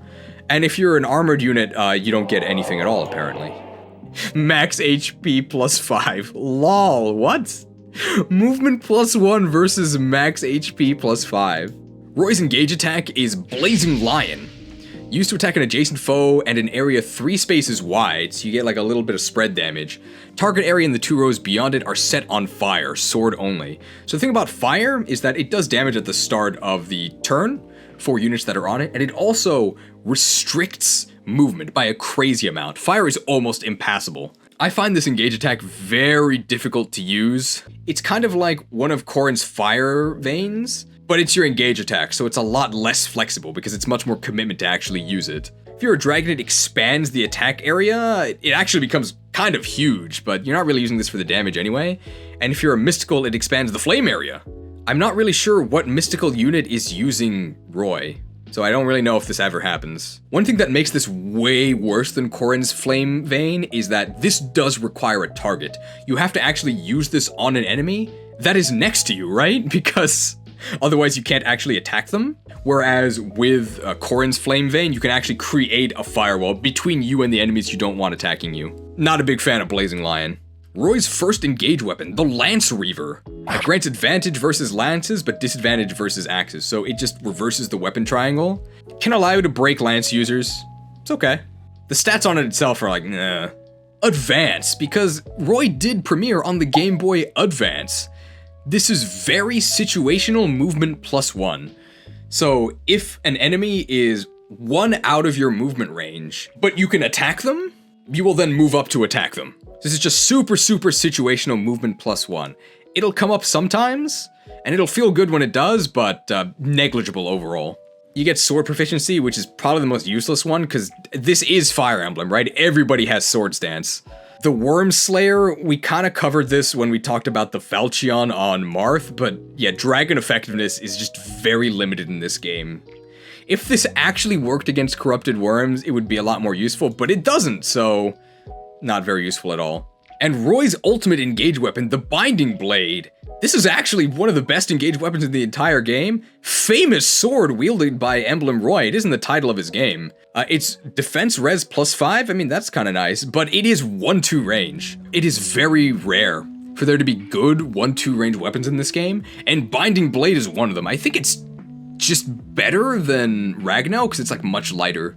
Very good weapon. There's probably only 2 engage weapons that are better than the Binding Blade, and one of them is also from Elyos. Roy's engraving, the engraving of binding. Might +2, ooh, that's really good. Weight +8. You probably shouldn't use it. And avoid -30. Yikes. Well, it's a good thing he gives you holdout, because you're going to get doubled, and you're going to get hit. But you can put it on Thunder, because you're never doubling with that, and you're probably not getting counterattacked, so that's something. Now, where do we actually put our boy Roy? I am thinking very bottom of A. So Roy is a combat emblem. He makes you hit hard. I would probably put him at top of B, if not for some of the very powerful cheese that holdout enables. Holdout is very useful. Because our boy is better than sturdy, he'll probably be the very bottom of A. One strike against Roy that we haven't mentioned yet, though, is that he's very shaky on availability. It's not the worst ever, but you only have him for like 1 or 2 chapters before you lose all of your emblems, and then you get him back quite late. Roy does miss out on a lot of the game, but for the parts that he's in, yeah, he's pretty good. We have very few Fire Emblem emotes, but one of them is Roy, and it is making fun of him, so that's a bit unfortunate for Roy. But hey, he's good in this game, and he's good in the modern Smash games. Don't talk about Melee Roy. Lief from Fire Emblem 4, Genealogy of the Holy War, which is why he's called the Emblem of Genealogy. Well, he is in that game, and he's actually really good in that game. But he's in this game because he's the main character of Fire Emblem 5, Thracia 776. Is he good in that game? Nope. Is he good in this game? Well, his name is Lief, and we all know how good grass types are. Yeah. The reason why I can't say that Emblem Rings are better than nothing is because Lief exists. Oh no! Ring of the Sage Lord. I guess Sage is also a leaf, so the herbal illusions continue. What bonuses do you get? 7 HP, that's not that useful. 3 defense, that's not that useful. 5 build. That could do something, but it's just worse than speed. So Lief is our first defensive enemy phase emblem in a game where enemy phasing without cheese is not gonna happen. So first off, you can get extra constitution from him through his build inherits. It's just worse than speed. If you have more build than you need to actually use your weapon without being weighed down, you don't get any bonuses. But if you have more speed, you get extra avoid. Build is just worse than speed. There might be a niche for this if it was cheaper than inheriting speed, but it's not. They're the same cost. I don't know why they did this. I think they should make it cheaper. Or buff it somehow so you get a bonus for having more build than you actually need. It's actually the opposite. The only build synergy in this game is with Hector, who actually wants you to have less build because you get more attack if you're weighed down. Horrible. I wouldn't include this skill in your build. Sync skill, Arms Shield. When unit has weapon advantage, unit takes 3 less damage. So good news and bad news. Good news is, if you're synced with Lief, you will almost always have weapon advantage. Bad news is, the mechanics that make that happen make Lief the worst emblem in the game. So Arm Shield, I guess it's a nice defensive bonus, but it's not enough, I'll just put it that way. Adaptable, not to be confused with adaptability, okay? If foe initiates combat, unit counters with the best weapon available, in terms of range, weapon advantage, effective bonus, etc. I would like to know what they actually mean by etc. So they say that AI is gonna be taking over soon, and that it's come a long way. Well, they're not talking about Lief's AI, because whatever AI he uses to swap your weapons is terrible. If you have Lief equipped, and you get attacked, you're probably wasting whatever counterattack you could potentially have. And it actually gets worse the stronger your bond with Lief is. Keep in mind that you can't actually break based on weapon advantage when you're counterattacking. So the only thing that adaptable does is prevent you from being broken, which mostly does nothing because enemies are so strong that unless you're doing very specific strategized attacks, you're like tickling enemies. Especially if you're using a defensive emblem like Lief. What bonuses do you get on this? If you're a dragon, you get plus 30 hit during combat. I mean, I guess that's nice.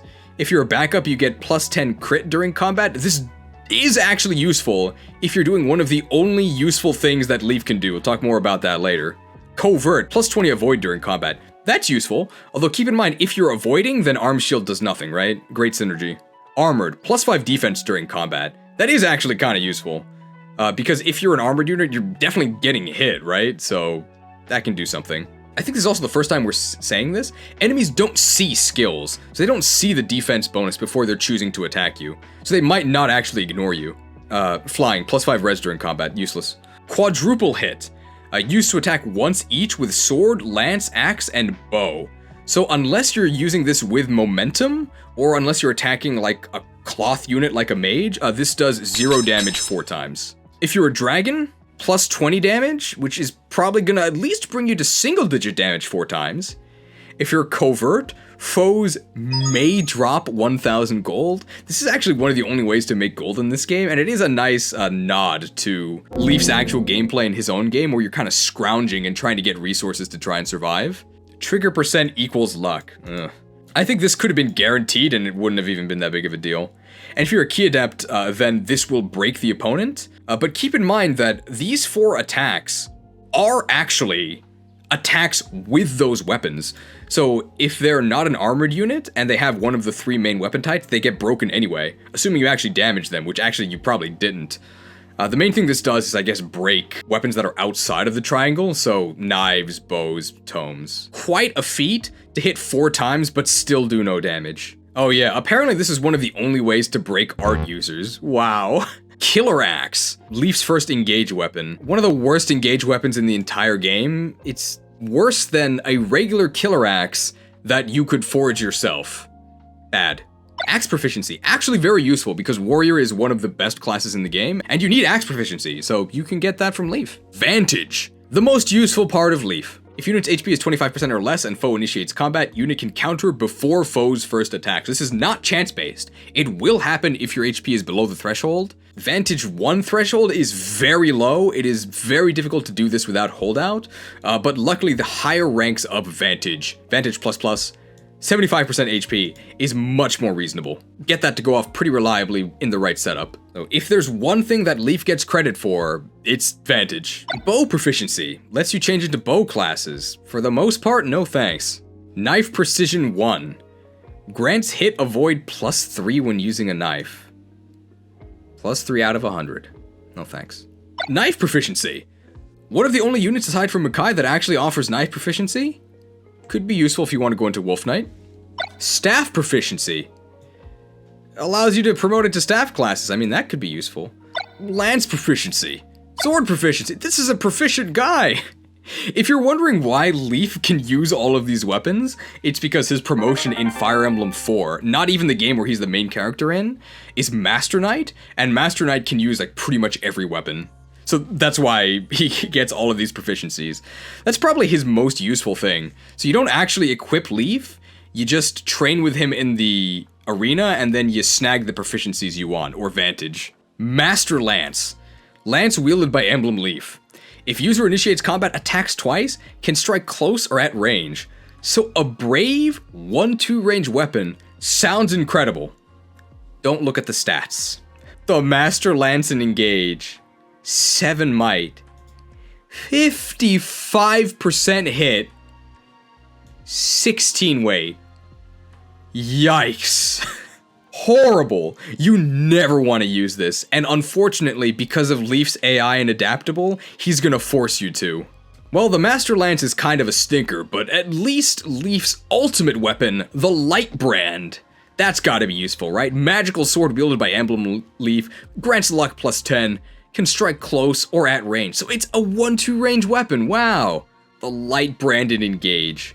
15 might, 75% hit, 20% crit, weight 6, range 1-2. I mean, those stats aren't that bad.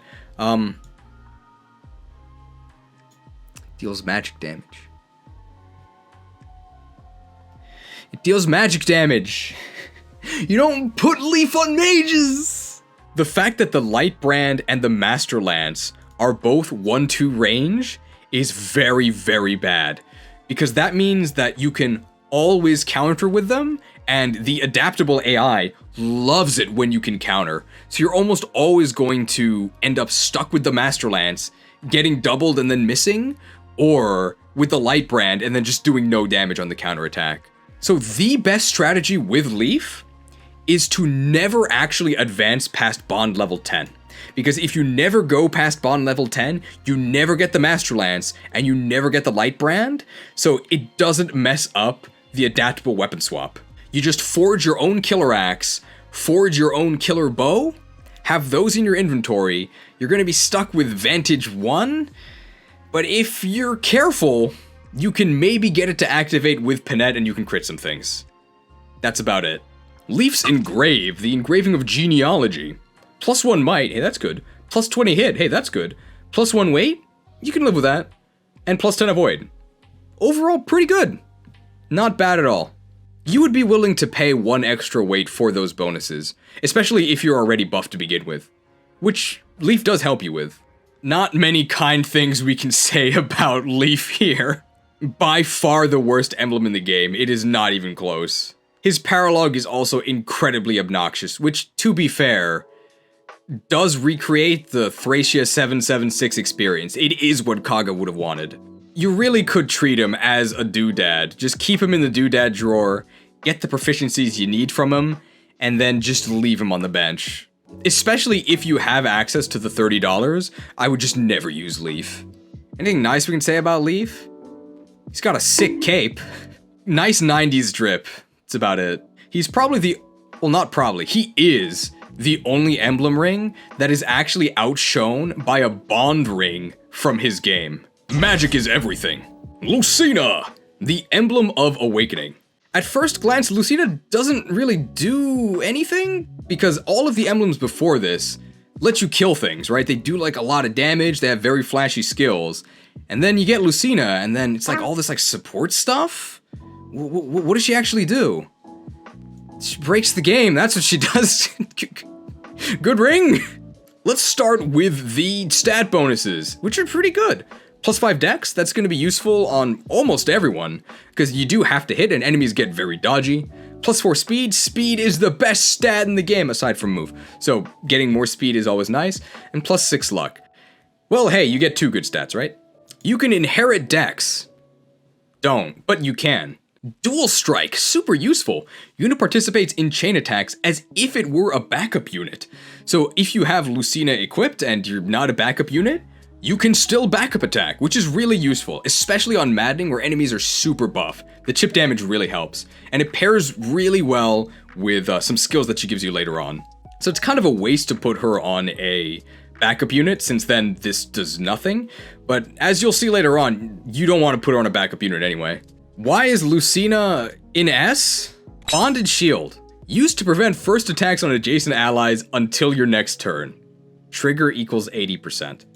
If it stopped here, I don't know if Lucina would be S, because 80% is very shaky, and this is a game where you can die in one hit, so A 20% chance to die multiple times per turn, because you're probably going to get attacked multiple times, is not good. But don't worry, it's not 80%. If you're a dragon, it's plus 10 to trigger rate, which makes it 90%. I wouldn't bank on that, because a 10% chance to die is still very bad, especially because you're going to be attacked multiple times, so it's like 30% chance to die. But look at this. If you're a cavalry unit and you have bonded shield, it's 100% for cavalry allies. If you're armored, it's 100% for armored allies. You can ignore this. If you're flying, it's 100% for flying allies. And if you're a key adept, it's just 100% for all allies. So the most important thing about bonded shield is that enemies do not see it. So enemies cannot see that your units negate the first incoming attack. Bonded shield makes shielded units invincible. Super good. It does require that you build your team in a specific way, because you have to have a cavalry squad, you have to have a flyer squad, but it's not like cavalry and flyer are bad. And if you do that, the payoff is you're invincible, so I would say it's worth it. You also could just put this on a key adept, and then hey, your little formation is invincible. Keep in mind that bonded shield shields all adjacent allies. Probably not an exaggeration to say that bonded shield breaks the game, if used correctly. And I'll say it again once we talk about units, but bonded shield is part of the reason why speed is so important. Because if you get doubled, then bonded shield won't save you. It only stops the first attack. Important to note that bonded shield does not apply to the Lucina wielder herself. So Lucina is still vulnerable to being attacked. Is that a problem? Stay tuned. All for one. This might be the worst engage attack in the entire game. It's called all for one. I mean, there have been times when I've used this and I haven't even done 1 damage. So used to make a sword attack against an adjacent foe. This part is literally a vanilla sword attack, and then all allies within 2 spaces chain attack, whether they're backup units or not. And their chain attacks can miss. Unless you're a dragon, in which case they're guaranteed to hit, but you're probably not using Lucina on a dragon type anyway. And if you're a backup unit using Lucina, I don't know why you would, because then you're wasting dual strike, then I guess it's all allies within 3 spaces chain attack. This is very little. If you're all in a huge clump, which I guess you are because you have bonded shield, this will maybe do, at max, like 40% of an enemy's health. It's okay. Very underwhelming, but thankfully the rest of Lucina's stuff is good. Lucina's first engage weapon is the Noble Rapier. I think it's the same as Marth's Rapier, so not very useful. For all the same reasons that Marth's Rapier is not very good. Dual Assist. If unit is able to chain attack, unit will do so when allies attack foes unit could reach by moving. Trigger is 35%, and if you get Dual Assist Plus later on, it goes up to 70%. This is incredibly good. It basically allows your Lucina unit to assist everyone within their movement range. It doesn't actually move you there, but you'll sort of appear there as if you had moved. You can inherit this on a bunch of backup units, and then suddenly every enemy that gets attacked within the range of your units loses like 40% of their HP. Very useful. Especially on Maddening where you really need extra chip to take things down. And of course, whatever unit you have Lucina synced to gets dual strike here. So they will be able to benefit from dual assist, even if they're not a backup unit. Like, dual assist gets stronger, the more units have it. Very good. Bow agility. Grants avoid plus 10 at the cost of crit minus 10 when using a bow. This might be the most useless proficiency thing in the game, because the main thing about bows is that you don't get counterattacked. Why in the world do I need extra avoid when I'm using a bow? No thanks. Sword proficiency, pretty useless. Tons of emblems have sword proficiency. Bow proficiency. It's definitely better than sword proficiency because you need bow proficiency to get into warrior, and warrior is really good. Speaking of bows, Lucina's second engage weapon is the Parthia. Engage weapon bows are super useful because this game spams you with flyer reinforcements, so suddenly you'll find yourself in positions where you're like, man, I really wish I had a bow to shoot this flyer down. Oh hey, I do. Boop, and you just shoot him. Great. It also has an incredibly useful effect of res plus 5. Just kidding. It doubles your earned experience, which is really nice. I had Lucina on Ivy most of my game, and Ivy is not a physical unit, yet there were still actually turns where I whipped out the Parthia to shoot something.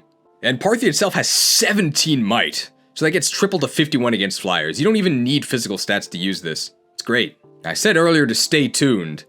And I was talking about this. Dual support. Grants a bonus to avoid that increases with unit support level with adjacent allies. Max plus 90. So if you're friends with the units you're bonded shielding, even though you don't get the bonded shield benefit, you can't be hit anyway. Amazing. This is especially good on Alir, because Alir can support everyone. So that makes Alir probably the best Lucina user in the game. Although Alir is also the best user of several other emblems, so Lucina's got some competition. This is the power of friendship, okay? You are a phantom, nobody can hit you. And if not for dual support, bonded shield would be way worse, because then enemies would just kill the shielder. I guess with a gun. And Lucina's final engage weapon is the Parallel Falchion, which is about as useful as the non-parallel Falchion, so not very useful. Lucina's engraving, the engraving of awakening, -1 might, plus 30 hit, hey, that's really good. -1 weight, okay. And plus 30 avoid, ooh. So -1 might is a little bit nasty, but for those bonuses, sure. Especially on units where they have enough might, but they just need a little bit more hit. I guess part of Lucina's character is that she wants to be like Marth. Maybe Marth should be more like Lucina. Good emblem. Also, I guess bonus trivia. Apparently in Japanese her name is Rukina. But like, it's actually Rukina, not Lucina. Rukina. Normally, if there's like an LR, they'll write it as L. But they'll just say Lu because there is no L. But her canon name is actually Rukina. I don't get it. It's better than Robin's Japanese name. Reflet. I don't know what that means. Robin equals Reflet equals Rufflet. They're both birds. Wow. At least you don't have to get Robin to level 52 to promote him. Actual answer, apparently Reflet is reflect in French because it's an avatar. I guess it's how, like, Link is supposed to be, like, the link between you and the game. I think that's why he's named Link. I think Link is in that new game, like Tears of the Kingdom that just came out. I guess it's like a crossover, because it's not a Zelda game, but Link's in it anyway. Very weird. Lyn from Fire Emblem 7, the Blazing Blade. Speed Boost is one of the best abilities in Pokemon. And Lyn is the speed boost of this game, where it's one of the best things you can do. Wow! I think Lyn is the #1 candidate of overrating units. Because somebody will say, this unit's terrible, and someone else will say, well, I gave them Lyn and they were really good. You could put any unit there. What stats does she give you? +3 res, so unfortunately this does nothing. +4 dex, always useful because you gotta hit things. And +5 speed. Don't worry, you're gonna get a lot more than +5 speed later on. Also, shoutouts to Lyn for having one of the worst emblem titles. She's the Emblem of Blazing, which I guess she is from the Grasslands, right? Ooh. So the stat that she just lets you inherit is speed, and especially before the well was added and SP actually became something you could have, speed inheritance was sort of the go-to inheritance for everyone aside from Cantor. It's really cheap, and it gives you speed, and speed is the best stat in the game, so this is something you would actually do. Nowadays, since you actually can buy more expensive skills, you might not get speed, but it's never bad. It's just better than build. Cool. Sync skill. Alacrity. If unit initiates combat with a speed advantage of 9 or more, unit's follow-up, if possible, occurs before the foe can counterattack, and the threshold decreases down to 5, which is the doubling threshold. So if you double them, you will then attack them twice before they counterattack. I don't think this ever mattered a single time ever in my playthrough, but it sounds really powerful. And it's not like it does nothing. Basically, if you super outspeed your opponent, and you can kill them with both your attacks, you get to dodge their counterattack. It's definitely not worth inheriting, but as a sync skill with Lyn equipped to you, yeah, it'll sometimes do something. It's definitely much more useful on melee units, since they almost always face counterattacks. And you might be able to dodge some of those if you have Alacrity. Call Doubles creates 4 illusory doubles that can make chain attacks with unit. Double team in this game is really good. This is so useful. So you create 4 clones, 1 on each side, and these clones only have 1 HP, which is a good thing. Because enemies see, oh, these units die in 1 hit, I gotta attack them. So this is basically a quadruple taunt. Incredibly useful. And the doubles actually do have collision as well, so enemies can't just pass through them. If you double team in a choke point, then it actually blocks it, and enemies have to fight through them. Your clones will also probably be quite dodgy because of all of the speed you accumulate, which means that enemies can waste multiple attacks just trying to get through your clones. Very, very good. And that's not even considering this part here, doubles that can make chain attacks with the unit, and these illusions don't have to be next to the unit you're attacking. So if all of your illusions are up, and you attack a unit, you get 4 chain attacks. That is 40% of the opponent's health, assuming they all hit. Super good for both offense and defense. If you're a dragon, you get 5 doubles instead of 4, wow. And if you're a flying unit, your doubles have plus 10 avoid, which is just a nice little bonus. Do keep in mind though, this is an engage skill, and after your engage runs out, your clones also disappear. There are some annoying things about call doubles. It doesn't actually give you any experience when you use it, which means that after calling doubles, you don't actually get canter. So you're gonna be stuck in the middle of your clones. And also, if you want to dismiss your clones, because maybe they're in the way of something your units want to do, that does take a turn. You have to actually use an action to dismiss your clones. Minor downsides. Overall, super, super useful, both defensively and offensively. Especially on Maddening, where having 4, taunts is very useful. Astra Storm. Used to launch 5 bow attacks at 30% damage, up to range 10. This says up to range 10, but come on. You're using a covert unit, and it's up to range 20. The main use of Astra Storm is not actually killing things. Sometimes it does actually have a use where one of the zillions of secret flyers comes out, and then you can snipe them from across the map with Astra Storm.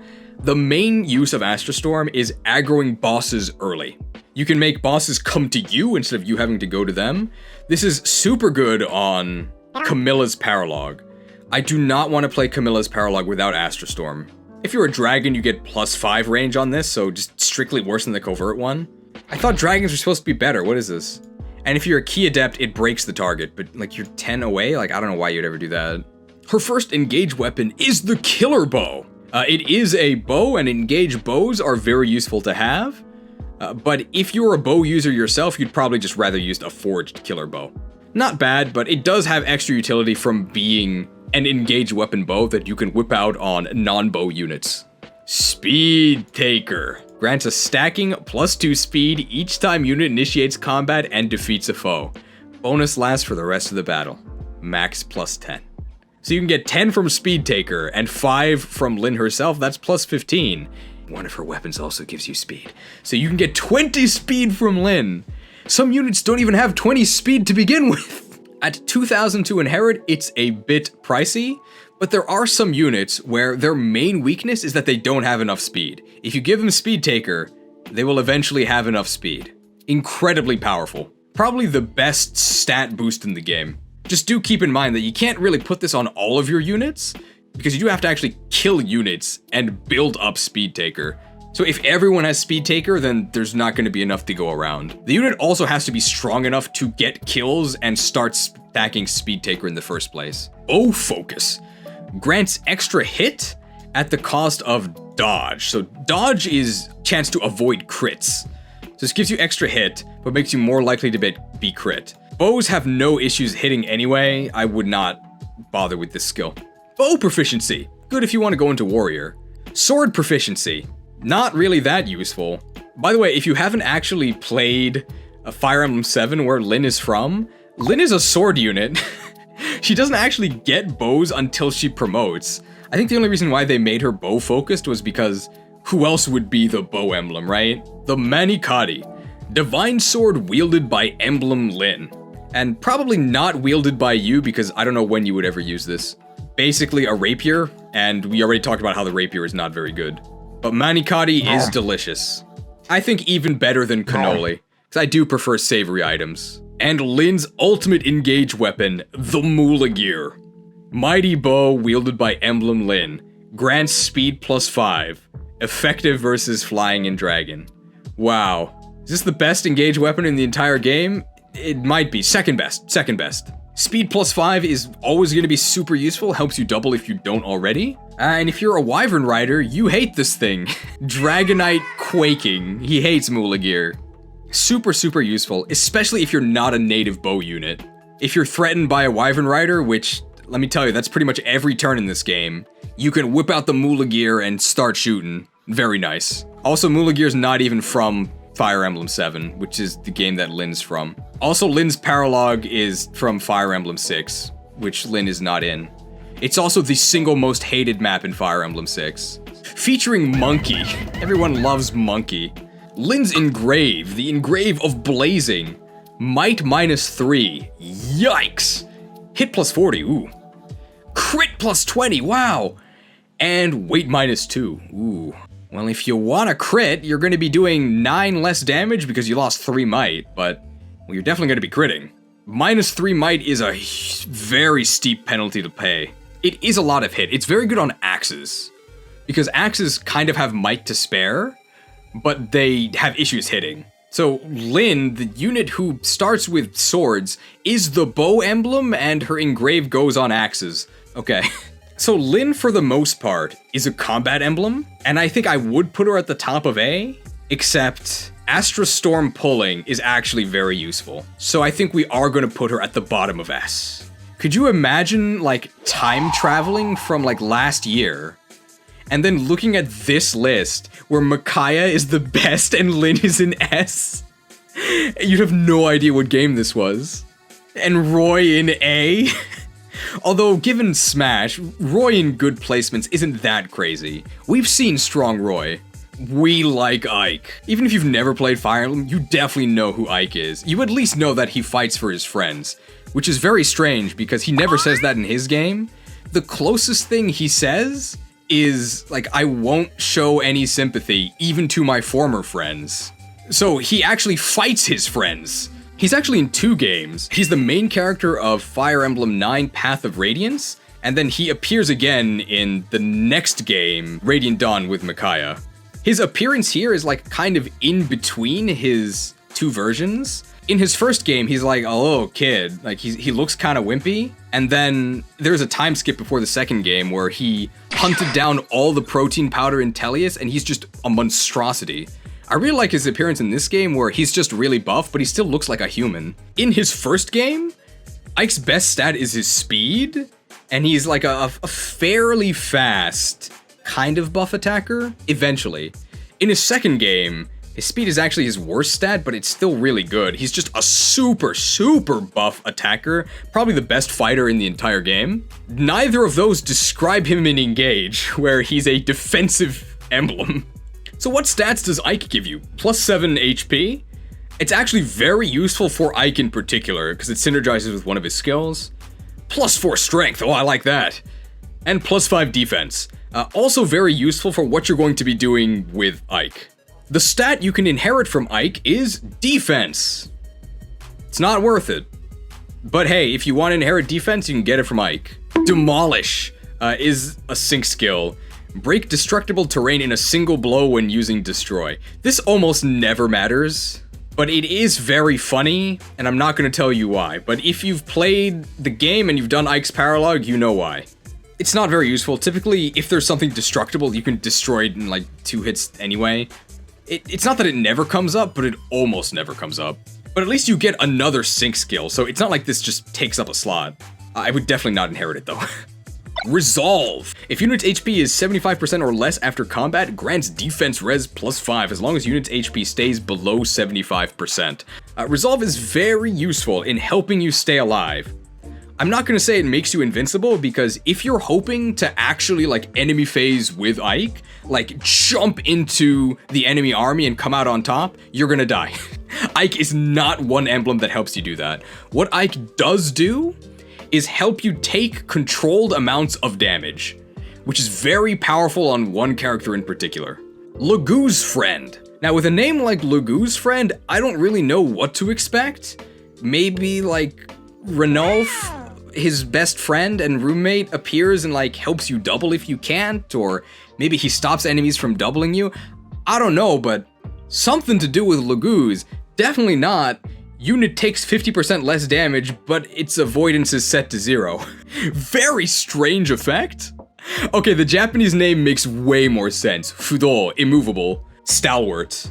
There's kind of two ways to interpret this ability. It could be that you are in fact immovable and stalwart, and you'll sit there and like challenge the enemy to break themselves upon your body and you let them hit you.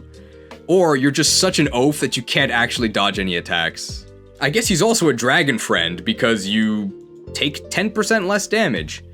Although I'm not really sure that Alir would want to do this. For the Ike user in particular, taking damage is actually important because it activates his most powerful skill, so this is actually good.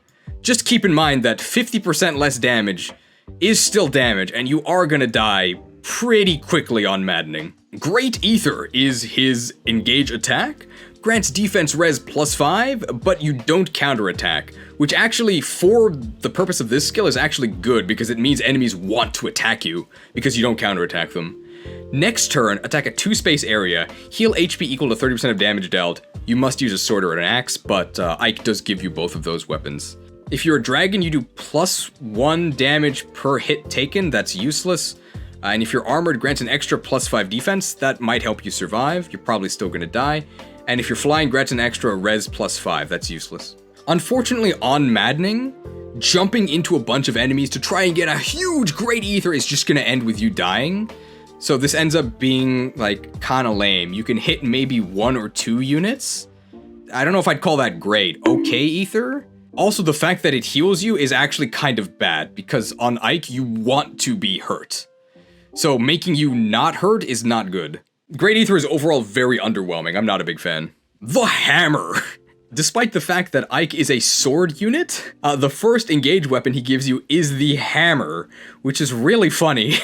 If you've played the second game that Ike appears in, there is a specific boss battle that the entire story builds up as like a legendary sword duel, but it is against an armored unit, so the best way to win the fight is just whip out a hammer and smack him.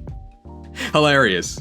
This is a smash weapon, which is generally very bad. Smash weapons are not good, for the most part, because having the enemy attack you first, and then you also probably getting doubled because this thing weighs 1,000,000, not good. Very dangerous to use. Armored effectiveness is also bad because armored units are so buff that even with effectiveness, you're going to be dealing like 10 damage once because you can't double. Bad. Reposition. So in Ike's game, there's a skill called Shove, which allows you to move other units. This is not Shove, but I guess it's kind of close to that. It lets you swap the positions of adjacent allies. This is really useful. There's lots of fun, big brain plays you can do with Reposition. Is it worth a skill slot? I don't know, but if you have nothing else, I mean, it's only 200. And they have to be next to each other, right? We have to finish with Bond Blast.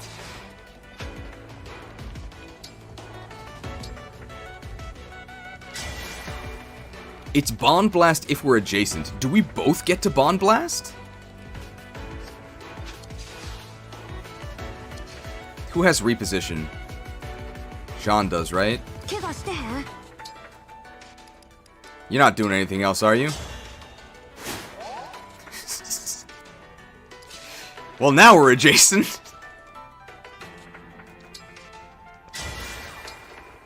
There we go. Reposition good.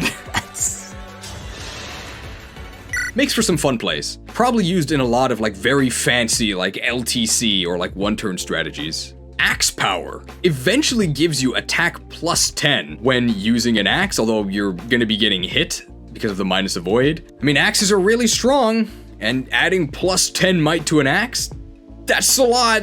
You would maybe consider that on your axe users, although it is very expensive. I think some of the cheese combos eventually are more powerful than just getting more might on an axe, but it's not bad. Wow, 5k for Axe Power 5, but hey, on the Brave Axe, that's +20 attack. Ooh. Axe Proficiency. Ike's Axe Proficiency is probably the single most important proficiency in the entire game, because this is the first Axe Proficiency you can get after the Great Emblem Exodus. And this is what you need to get Kagetsu and Zelkov and Fogado into better classes. Very, very important. People want to be friends with Ike for this. Ike also gives you sword proficiency, although I don't think you really care about that. Ike's second engage weapon is the Irvin. It was his dad's weapon, and it never let his dad down, right?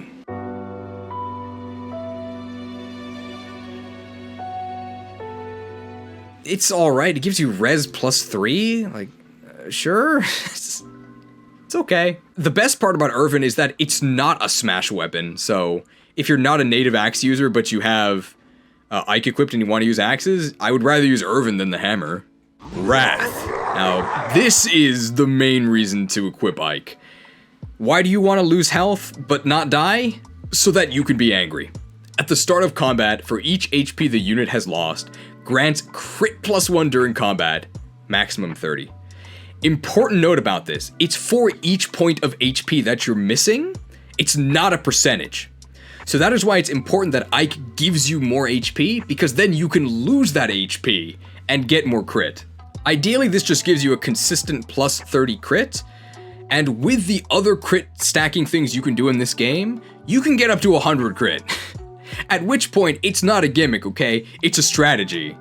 A net out of 10. Very, very powerful.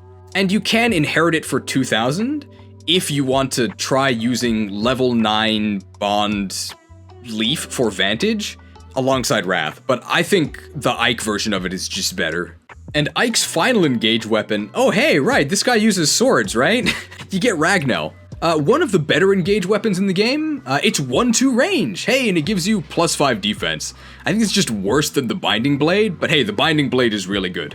Okay, I'm just gonna compare these because I want to be very thorough here. So Ragnell gives you 16 might, that's a lot. 80% hit, 5% crit, 15 weight, that's heavy. 1-2 range.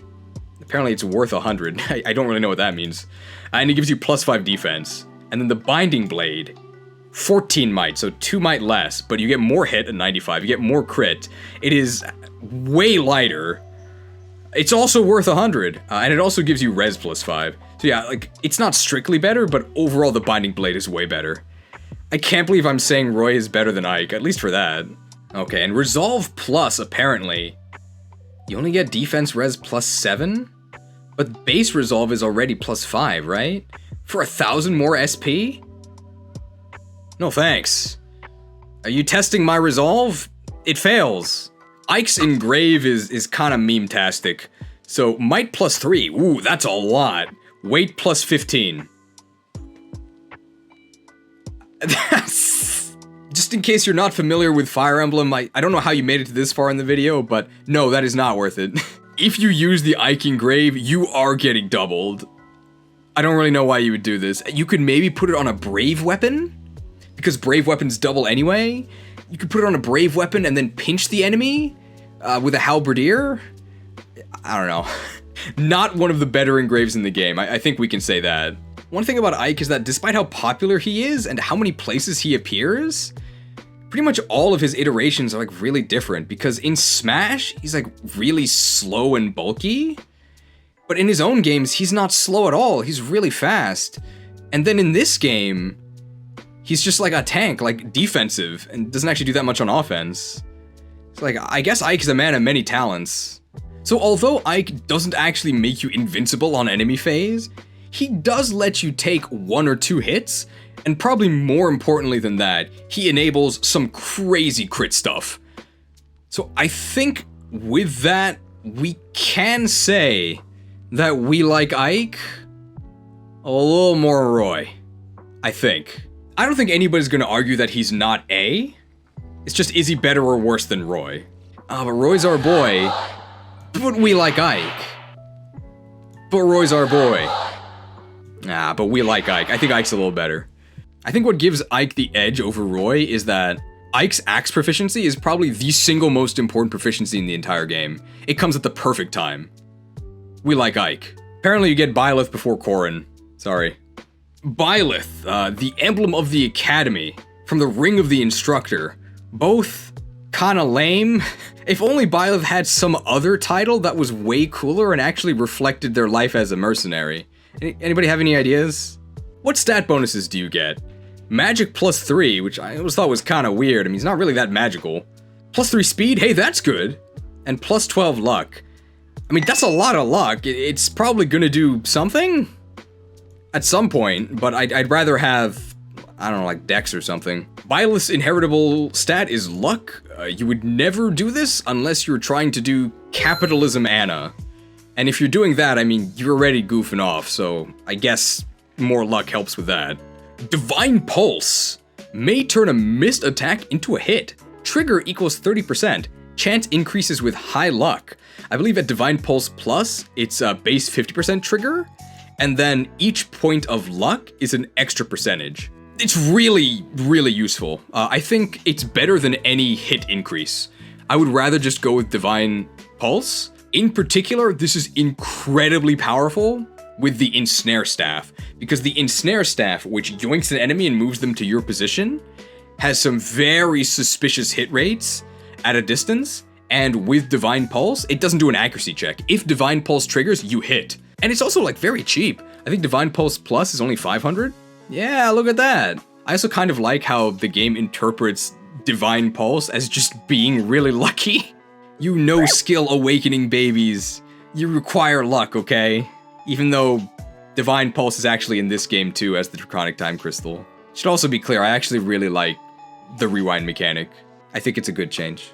If you don't like it, just don't use it.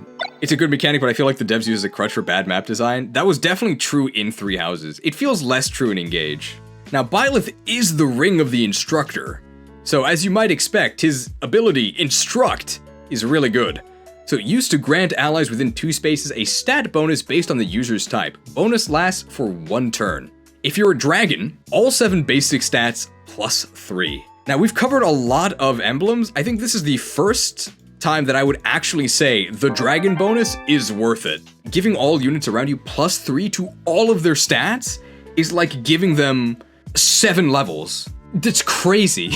It is insane how much damage that this adds on, because it also means that you're going to be hitting doubling thresholds that you couldn't before, and doing more damage while you do it, whether you're physical or magical, and you get more luck, and you get more skill. Incredible! If you're a backup unit, give strength plus 4, it's not bad.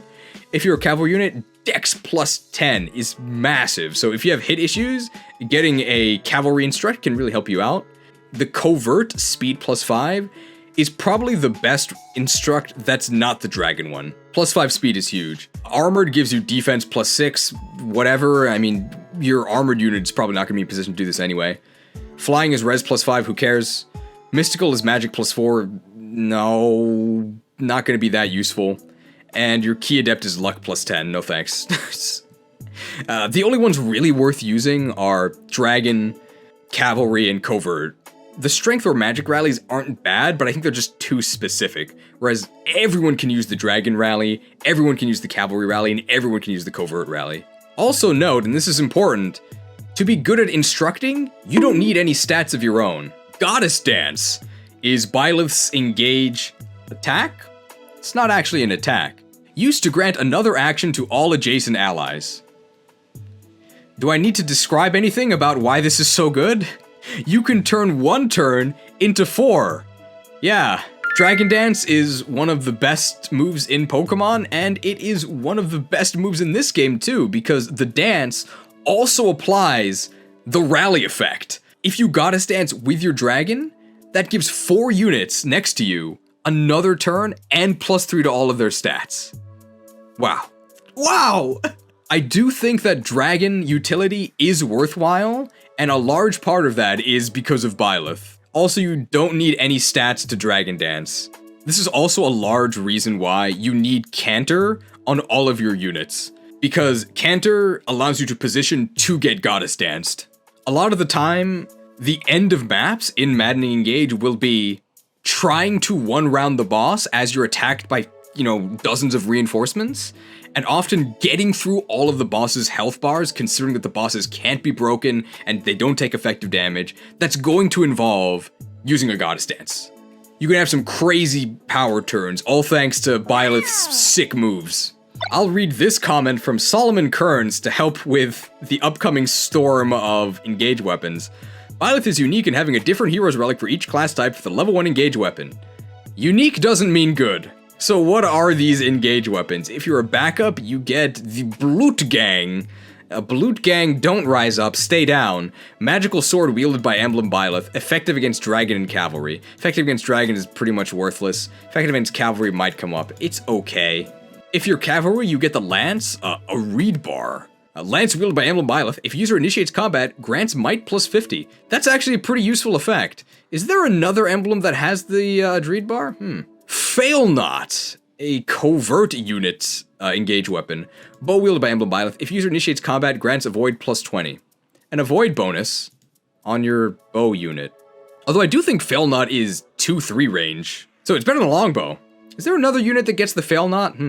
Aegis Shield. Shield wielded by Emblem Byleth. Grants defense plus 6 and res plus 3. May have damage if carried. The trigger equals dex. And it's on your armored unit. I don't know why you're using an armored unit with Byleth, but I mean, this is something. Ugh. The Luin. If you're flying, you get the Luin.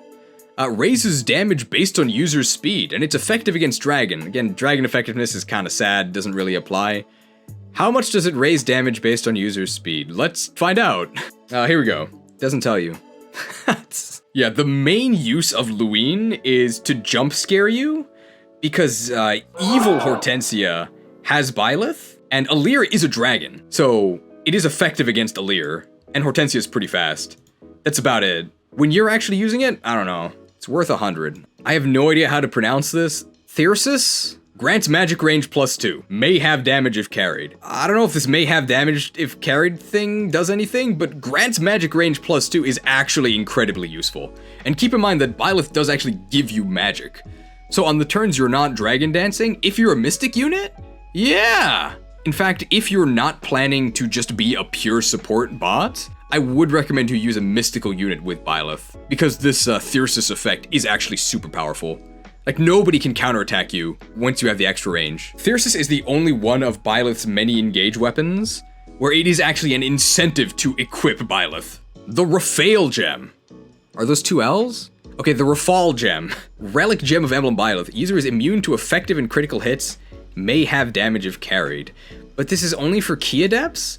I don't think any Key Adepts even take effective damage. I guess you can't be crit, but usually enemy crit rates are very low anyway. And it may have damage if carried. Very underwhelming. I guess if you make Alir a Key Adept, because Alir is always a dragon, you can then negate incoming dragon effectiveness. Pretty bad. Now, if you are a dragon, you get Amir. Smashes foes, cannot follow up or strike first if initiating combat, but it is effective against other dragons. This is terrible. Really, really bad. I don't know why you would ever use this. Well, actually, I can think of one occasion where you would use it. Does any other emblem actually have access to Amir on something else? But on Byleth, no. Bad. Mentorship. Grants 1.2 XP modifier to unit and adjacent allies for only 250 SP. This is not quite as good as you would think. Somebody did the math where it does not actually pay for itself because of the XP throttling that happens on Maddening. It's not worth it, but if you're synced to Byleth, this will get you a bit of extra experience. What mentorship usually equates to is a 1-level lead, and that lead never increases. It basically always keeps you 1 level ahead, which is not really worth it. Art Focus. Grants hit at the cost of dodge when using an art. Arts have a lot of issues in this game. Hit is not one of them. Useless. Sword proficiency. Hey, have we seen that before? At level 10, you get his next engage weapon, the Vajramushti. I hope I said that right. Gauntlets wielded by Emblem Byleth. If user initiates combat, attacks twice. That applies to all arts, so that's not specific to this. Uses lowest of foes' defense or resistance. That sounds like it could be useful, except enemies in this game, instead of being vulnerable on one side of the spectrum, that's still kind of true. Like, obviously Armor Knights have lower resistance, but they tend to not be as lopsided as in other games. Enemies tend to actually have decent amounts of both defense and res, and this still calculates based on your attack and magic average, which means that you're still going to be doing 0 damage. Bad. Lost and Found. If unit finishes an action or waits next to an ally, may find an item and increase support with that ally. Trigger equals luck %. I might be wrong here, but I think this is strictly worse than Corrin's Quality Time, because Quality Time always triggers and also heals. So I don't know why you would use this. Lost and Found. More like get lost. Ha! I don't want this skill. But this is mostly a flavor skill. It is very good flavor. Everybody hated lost items in 3 Houses, and I hate the Lost and Found skill here. The only advantage of this over quality time is that quality time does require the unit to actually be damaged, and Lost and Found can trigger at any time. What if you don't even support with your adjacent allies and this does nothing? Sword of the Creator raises damage with user's magic. Can strike closer at range, so 1-2 range is very nice, and it's effective against dragons, which doesn't really matter. But hey, it's a 1-2 range weapon. It's no binding blade, but it's alright. Somebody in the chat says it's 1 damage per 3 magic, which I'm just going to agree that that's true. I guess you could use this on Celine. It's crazy that there are so many things in this game that seem tailor-made for Celine, and I still think Celine sucks. Unfortunately, her dress was not tailor-made for her. It's way too big. So how good are Byleth's grades? It's definitely either S or A, right? I think that Maddening revolves around specific power turns so much that being able to get 4 extra actions on that turn is an S. Good grades. And a nice thing about Byleth is that it doesn't matter how much of a loser he's bonded to, because you don't need stats to be a good Byleth user. No unit left behind, okay? I'm not counting Xenologue performance, but for one unit in particular in the Xenologue, who is completely useless, may as well give him Byleth so they can do something. I think we described S as like game-breaking, they change how you play the game. And I remember there are tons of turns where I'm like, okay, I'm going to do this and end the map this turn because I have Byleth and can do 4 extra actions. I forgot my homework. Byleth's engrave, the engraving of the Academy. Plus 30 hit, hey, that's nice. Plus 10 crit, okay. Plus 2 weight, plus 10 avoid, plus 30 dodge, wow. The only downside there is plus 2 weight. So if you've got some con to spare, it has no downside. It has some uses. A lot of hit. Very good on buff axe wielders, because axes have hit issues, but axe wielders are like big, so they might have extra con. Corrin, everyone's favorite character. The Ring of the Crux of Fate. You can choose to either destroy all dragons, or destroy all non-dragons, and Corrin is a dragon, so she doesn't destroy herself. Corrin probably has the best personality glow-up of any Emblem Ring. Like, she's very pleasant in this game, and then Corrin from actual Fate is like a disaster. I think other people have said that she makes a very good not protagonist. What stats does Corrin give you? Corrin gives you 15 HP, which I think is the most out of any emblem. It is very ironic that Corrin gives you HP when Fates is infamous for everybody having 0 HP. So I guess she did a lot of training in between Fates and now, because now she makes people really buff. She gives you 4 magic, and 3 res. Ugh. So she gives you 4 magic. I'll just say that you're not really equipping Corrin for the stats. Not the best mix here. The stat you can inherit from Corrin is HP. It's not worth it. The main draw of Corrin is Dragon Vein. It's gonna take a while to explain this one. Used to add a special effect to certain spaces. What's that special effect? Well, let's read through them. So it's very fitting that it's called Dragon Vein because this is the first time for a dragon unit, you just get the best effect. There's no buts, there's no like clauses about this. Santa Claus isn't real.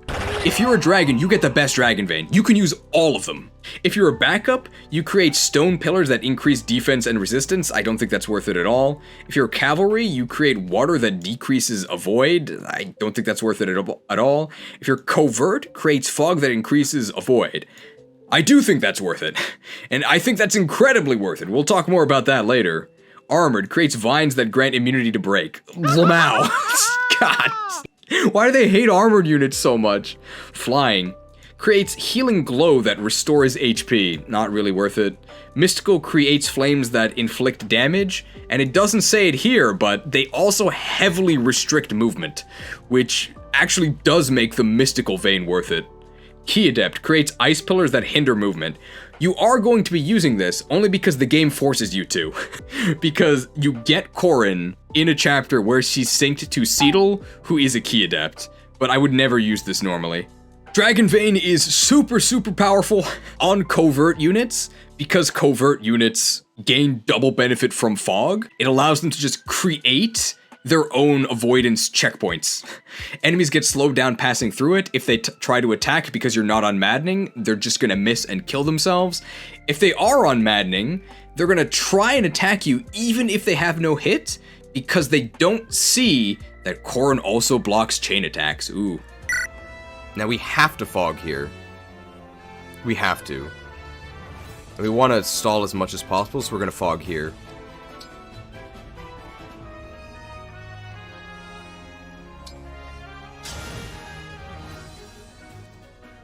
So as you can see, only one enemy can even make it through here. I would say that the only units it's worth actually pairing Corrin to are either dragons, covert units, if you want to do some fog reconnaissance, which I do think is useful, or very careful use on mystics, where you try and create choke points with walls of flame. Just know that if the opponent can get around the wall of flame, your mystic unit is probably going to die. It's kind of risky. But this is the first emblem where we can say, without any caveats, dragon types are the best. The question is this the emblem that you want your dragon type to equip? Dreadful Aura, Engage skill. If unit initiates combat, target foe and all foes within one space of it cannot move for 1 turn after combat. So it freezes the target and everything adjacent to them. This is incredibly useful, especially when paired with the Engage attack, Torrential Roar. Used to attack 3 spaces in a line, turning those spaces into water terrain. So it attacks 3 spaces. Enemies in those spaces then get -20 avoid, because that's what the water does. And any enemy adjacent to those 3 units you got hit also get frozen by Dreadful Aura. There's many turns in Maddening where you are just desperate to try and lock down swarms of enemies, and Torrential Roar can do that to a huge mass of enemies. This has saved me so many times. We can engage and freeze all 6 of these. Which is, I think, what we're going to do. And then just kill these other guys. So no fog this turn. But if we have to fog, we can Seedle Dance.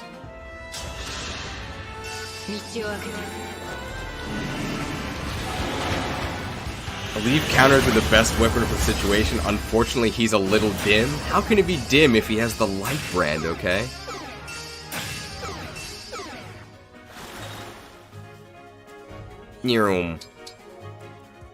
Super good. One of the most powerful crowd control effects in the entire game. If you're a dragon, you get range +1 on it. Nice. So they're very subtly suggesting, hey, I think you should pair Corrin with a dragon unit. Do keep in mind, though, that those units that are frozen, they're not actually like paralyzed. They can still attack you if they can reach you with their weapons, so you do have to be careful. You can't just ignore them, but they become far less dangerous. Corrin has the worst engage weapons in the entire game, but I guess we'll still try and talk about them. The Dual Katana, unusual sword wielded by Emblem Corrin. I mean, it's a Lance Reaver. Bad. Quality time. After unit acts or waits, restores 5 HP to adjacent allies and slightly increases support with them. So face rubbing is canon and also really useful. You can put this on Seedle the Dancer because I don't know what else you're going to put on him aside from Canter. It's okay. One very nice thing about this is that if you are using Alir as your Corrin unit, because Alir is a dragon, Alir does support with everyone. So he has quality time with everyone. And Alir scales very well with supports. Sword Focus 1 grants hit +10 at a cost of dodge -10. What is the thing that swords excel at? It's accuracy, right? Do you need more accuracy? I don't think so. At least it's really cheap. I guess they knew it was bad. Sword Proficiency. Have we seen that before? There's tons of other emblems that offer this, and you don't need it to begin with. Draconic Hex. One of the most important skills on Maddening. If unit initiates combat, inflicts -4 to all of foes' basic stats after combat. Penalties shrink by 1 each turn. Enemies, and in particular bosses on Maddening, are so strong that if you do not hex them, you are not killing them. Draconic Hex is incredibly powerful. Against like the last boss of, well, both the base game and Fell Xenologue, hex them. You need somebody with Hex. If for some reason Corrin is not on the field, you better hope that somebody inherited Draconic Hex. Draconic Hex also applies to everybody who gets hit by Torrential Roar. You can think of this as reducing the opponent's level by 10. Crazy. Draconic Hex, definitely a blessing for your team. The Wakizashi. So Fates introduced 2-range swords. In general, 1-2 range or pure 2 range in Fates is really bad. They were very faithful. This weapon's terrible. It's a 2 range only sword at 10 engage rank. No thanks. Pair Up. Even though Pair Up debuted in Awakening, and it was much stronger in Awakening, for some reason, Corrin is the one who gets Pair Up. Prevents damage from foes' chain attacks against unit. The best thing about this skill is that the enemy does not see it. So enemies that deal 0 damage to you, but do chain attack you, might still attack you because they think they can chain attack you, but they can't because of Pair Up. And she is someone who's at risk of dying. This is good that they attack us because they think they can chain us, which is good. So we're just gonna keep slowing them down with the fog. These are tactics, okay? Very, very useful if you're trying to do fog evade strats with your covert units. Also very, very useful if you're trying to actually tank things with Ike. If you want to try an enemy phase with Ike, I think you do need Pair Up. Otherwise, you're just gonna die at super speed. You'll probably still die, but maybe not if you have Pair Up. Super nitpick about Pair Up is that if you just inherit Pair Up, it's kind of weird that it still activates, because who are you actually paired up with? Like, who's blocking the attacks? It's not Corrin. But I mean, like, this doesn't actually matter. It's just like a nebulous flavor thing. I will agree, Pair Up is absolutely obnoxious when you're trying to fight Corrin in her paralogue. Corrin's paralogue is super difficult because it's incredibly claustrophobic, the enemies all rush you, you have nowhere to hide, and you can't rush down Corrin because your chain attacks get blocked by her pair up. It's really rough. I had to overlevel to actually be able to do that paralogue. And Corrin's ultimate engage weapon is the Sacred Yato. It's a 1-range sword. Whatever. It's not good. I think we can say that Corrin has the worst engage weapons in the game. Yato does give you stats in Fates depending on the version, yes.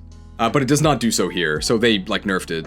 So Corrin's Engrave, Fates, -2 might, plus 30 crit, wow! Plus 10 avoid, plus 30 dodge. Well, plus 30 crit's a lot.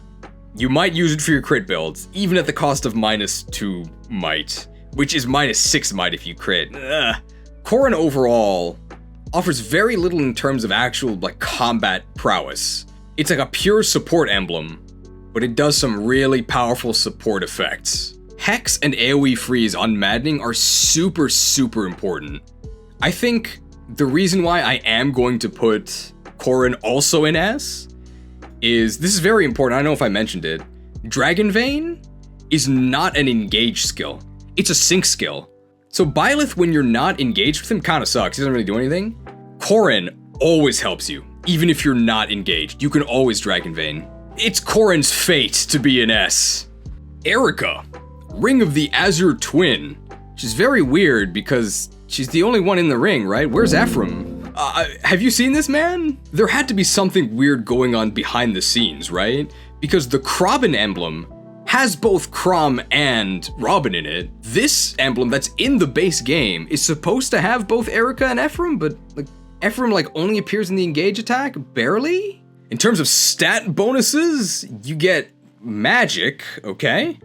+4 dex, dex is nice, and +10 luck, so you get a lot of hit, and 3 magic.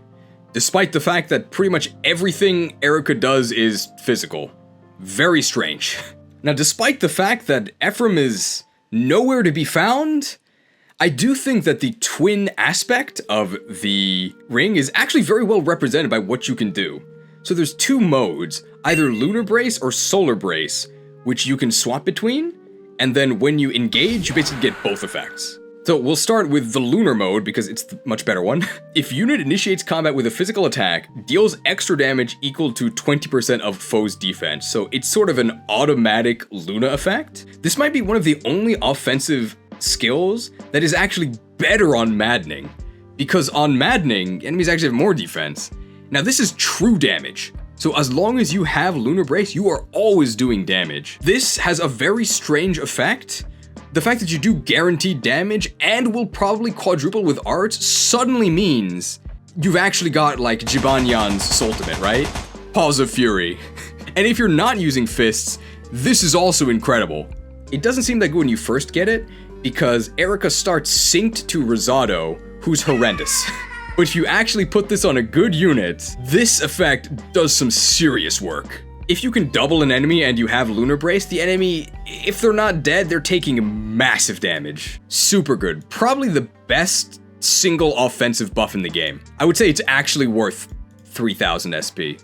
If you have Lunar Brace active, that also means you have Gentility active, which means you take 3 less damage.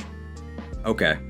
Eirika is a pretty late game emblem, so by that point in the game, taking 3 less damage is probably not going to save you. But I mean, it's better than taking 0 less damage. Now, if you so choose, you can swap to Ephraim the Solar Brace. While the Solar Brace is active, and if you initiate combat, you will recover 30% of damage dealt, so it's like a mini Soul. But importantly, it's not a chance, it's guaranteed. And the main thing that makes Soul kind of bad is that it's not guaranteed. So with this, you can heal yourself for sure. You might use that if you already kill the enemy without the Lunar Brace bonus. Could be useful.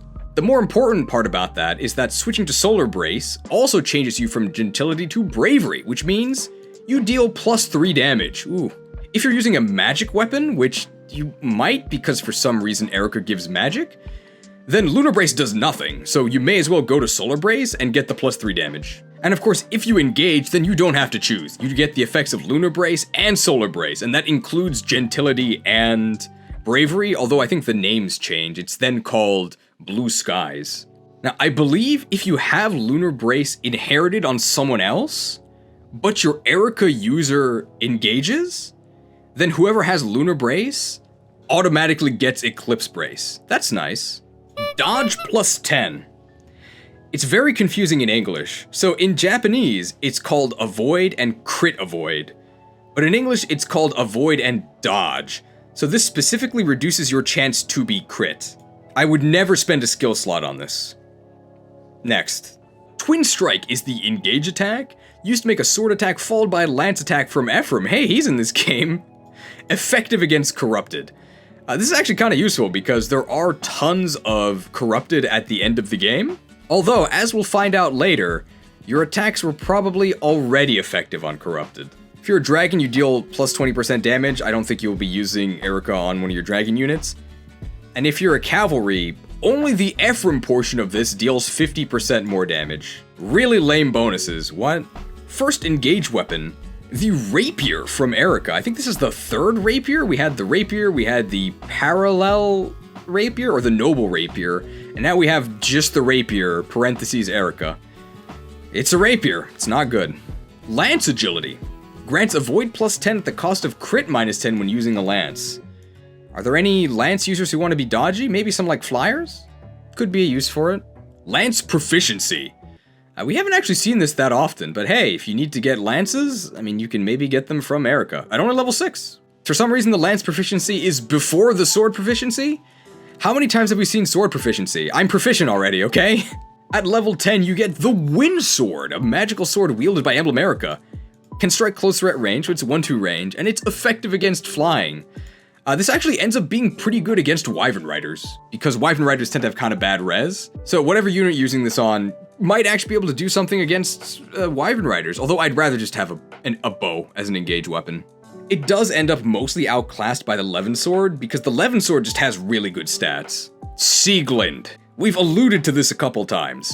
The Binding Blade is pretty good. Mulagir is pretty good. Sieglind, it's the best engage weapon in the game. It's so good. Paired sword wielded by Emblem Eirika. Effective, corrupted.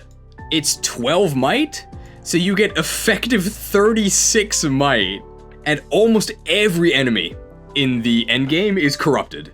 Huge! This is also undoubtedly the best weapon in the Fell Xenologue, because in the Fell Xenologue also every enemy is corrupted. Super good. So Eirika is overall just a combat emblem. It makes you better at fighting, but it makes you really good at fighting once you get Sieglund. It is also the last normal emblem you obtain, so the availability is kinda, but it is so good at the end of the game that I think it's probably gonna be the best A emblem. Now, just to hammer bad weapon by the way, how important non-combat stuff is, despite the fact that Eirika allows you to almost assuredly one-shot pretty much any generic enemy near the end of the game, that's not S. You've killed one enemy, cool. There's 70 others. How are you gonna deal with them? Eirika's engrave, the sacred engraving, is plus 40 hit, so you're never gonna miss. Plus 20 crit, wow! Minus 20 avoid, uh-oh. And minus 20 dodge. So it makes you a lot more vulnerable. Of course, dead enemies don't counterattack, so there's plenty of cases where you can use Eirika's engraving. It's very good on bows, because you're not going to get counterattacked anyway. And it's also very good on crit kill builds, like Panette. Next, the spoiler emblem. It's not actually Sommie. It is apparently the Ring of the Connector. It is the fire emblem, Elyos. It is the most unique emblem. It has some special interactions. So you can't actually equip the fire emblem. It's something Elyos can do to someone else, and then they both become engaged. The bond level of the fire emblem actually depends on your support level with Elyos. So this is why Elyos wants to be friends with everyone.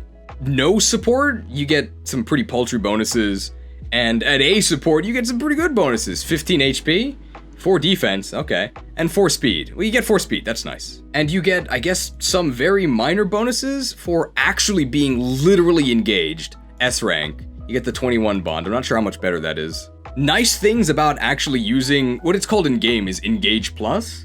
It only uses Elyos' engage meter to then put him and his target both into Engage Plus. The target needs to have at least a bond ring equipped, but they don't actually need an emblem ring equipped, which is very important. Because if you didn't pay $30, you only get 12 rings, but you have 14 deploy slots. So two people don't have emblem rings, and one of them could become engaged, thanks to Engage Plus. So what does the fire emblem actually do? A ton of stuff. I don't really know what sync skill means here, because this is only active when engaged, so these are all engaged skills. You also can't inherit anything, because it's not like a real emblem. Holy Aura! Unit is effective against Fell Dragons. This is, I think, the only way to gain Fell Dragon effectiveness, so you can finally kill those corrupted worms. Allies within 2 spaces also gain effective. Very nice. I think the final boss might be a Fell Dragon. Now keep in mind that all of these apply to both Elyos and whoever he's been engaged with. So you kind of double up on all of these things. Attuned. If unit initiates combat and defeats foe, grants engaged partner +4 to all 7 basic stats while engaged. Sounds good. If you're a dragon, you get an extra +1 to all stats. Backup, you get an extra 2 strength. Cavalry, extra 2 dex. Covert, extra 2 speed. Ooh, that's nice. Armored, extra 2 defense. Slamau. Flying, extra 2 res. Slamau. Mystical, extra 2 magic. And Key Adept, extra 2 luck. Ugh. The Engage attack has 2 versions. If you guys are separated, it's Dragon Blast. But if you guys are adjacent, it is Bond Blast. I think Bond Blast is just better. And each member of the Engage Plus pair can use this once per engage. I'll just read Bond Blast because it's better. Used to make a sword attack from the unit and engage partner, followed by a magic beam against an adjacent foe. Wow. Dragon, you deal +20 damage. Backup adds 20% of strength to sword attack. Mystical adds 20% of magic to beam attack. And the Key Adept one breaks the foe.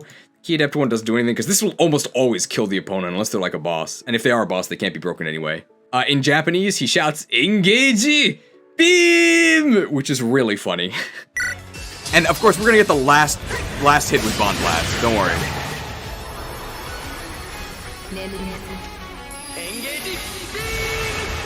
Engage beam.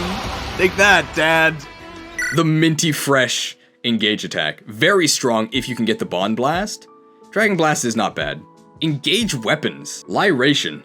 Sword of Emblem Elyos. If user defeats foe in player phase, fills adjacent allies' engage meters by 1. I wouldn't necessarily plan around this, but it could be useful. It's not a very strong weapon, but it can help support your allies. Bond Forger. These bonds are forged, and yet they're real. grants hit avoid plus 20 to unit and all allies within 2 spaces that are synced or engaged with an emblem. So all of them, right? This just gives you hit and avoid plus 20 in an AoE. Amazing. Dragon's Fist. Magical attack wielded by Emblem Elyos. If user initiates combat, attacks twice, uses magic. There's no fists in this game that actually use physical attack, right? Despite them being your fists? Come on. This is far, far better than ordinary arts because the average calculation of arts just makes them so bad. Dragon's Fist, you might actually deal damage with. Incredible. Sword proficiency. Lol. Arts proficiency. Lol. Holy Shield neutralizes effective against this unit. Doesn't come up that often, but Elyos is always vulnerable to dragons, so that's something, and your partner might be flying, in which case maybe they're weak to bows, hey. And now they're no longer weak because of the Holy Shield. I prefer Holy Shield on paladins, though. I used that in the Burning Crusade to AoE tank dungeons. The, how do you say this? The Oligalugia? Sword wielded by Emblem Elyos, effective corrupted. Hey, we just talked about a weapon that was effective against corrupted. Very useful, although Sigurd is better, I think. And this is bond rank 20, so unless you're actually A-supported with whoever you're engaged +2, then you don't actually get this weapon. Boon of Elyos, very strange skill. If unit initiates combat, grants bonus to crit and dodge equal to 2x the number of allies who have acted this turn. So this encourages you to act with Elyos late in the turn, which is actually probably what you don't want to do because you often want to position Elyos so that he's giving bonuses to other units. However, you can have up to, I guess, 13 other units, so then you can gain up to 26 crit and dodge. That's pretty good. Not so much the dodge, but 26 crit, hey, that's something. Now, this is 21 bond level though, so this, you only get this if it's your S rank partner. So this is literally an engage skill. In terms of the engraving, the Fire Emblem, I think it's just called the Engraving of Fire, is one of the best ones in the game. It's very good. -1 might, not a great start, but plus 20 hit, plus 20 crit, -1 weight, plus 20 avoid, plus 20 dodge. I think all of those bonuses are well worth -1 weight.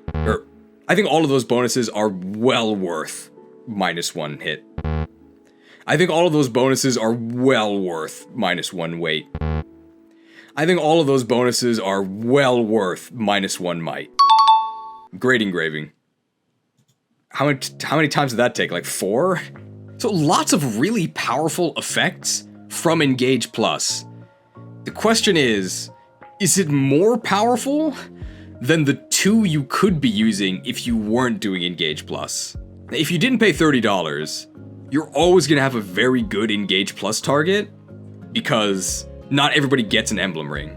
But if you do have the $30 DLC, it gets a little bit worse.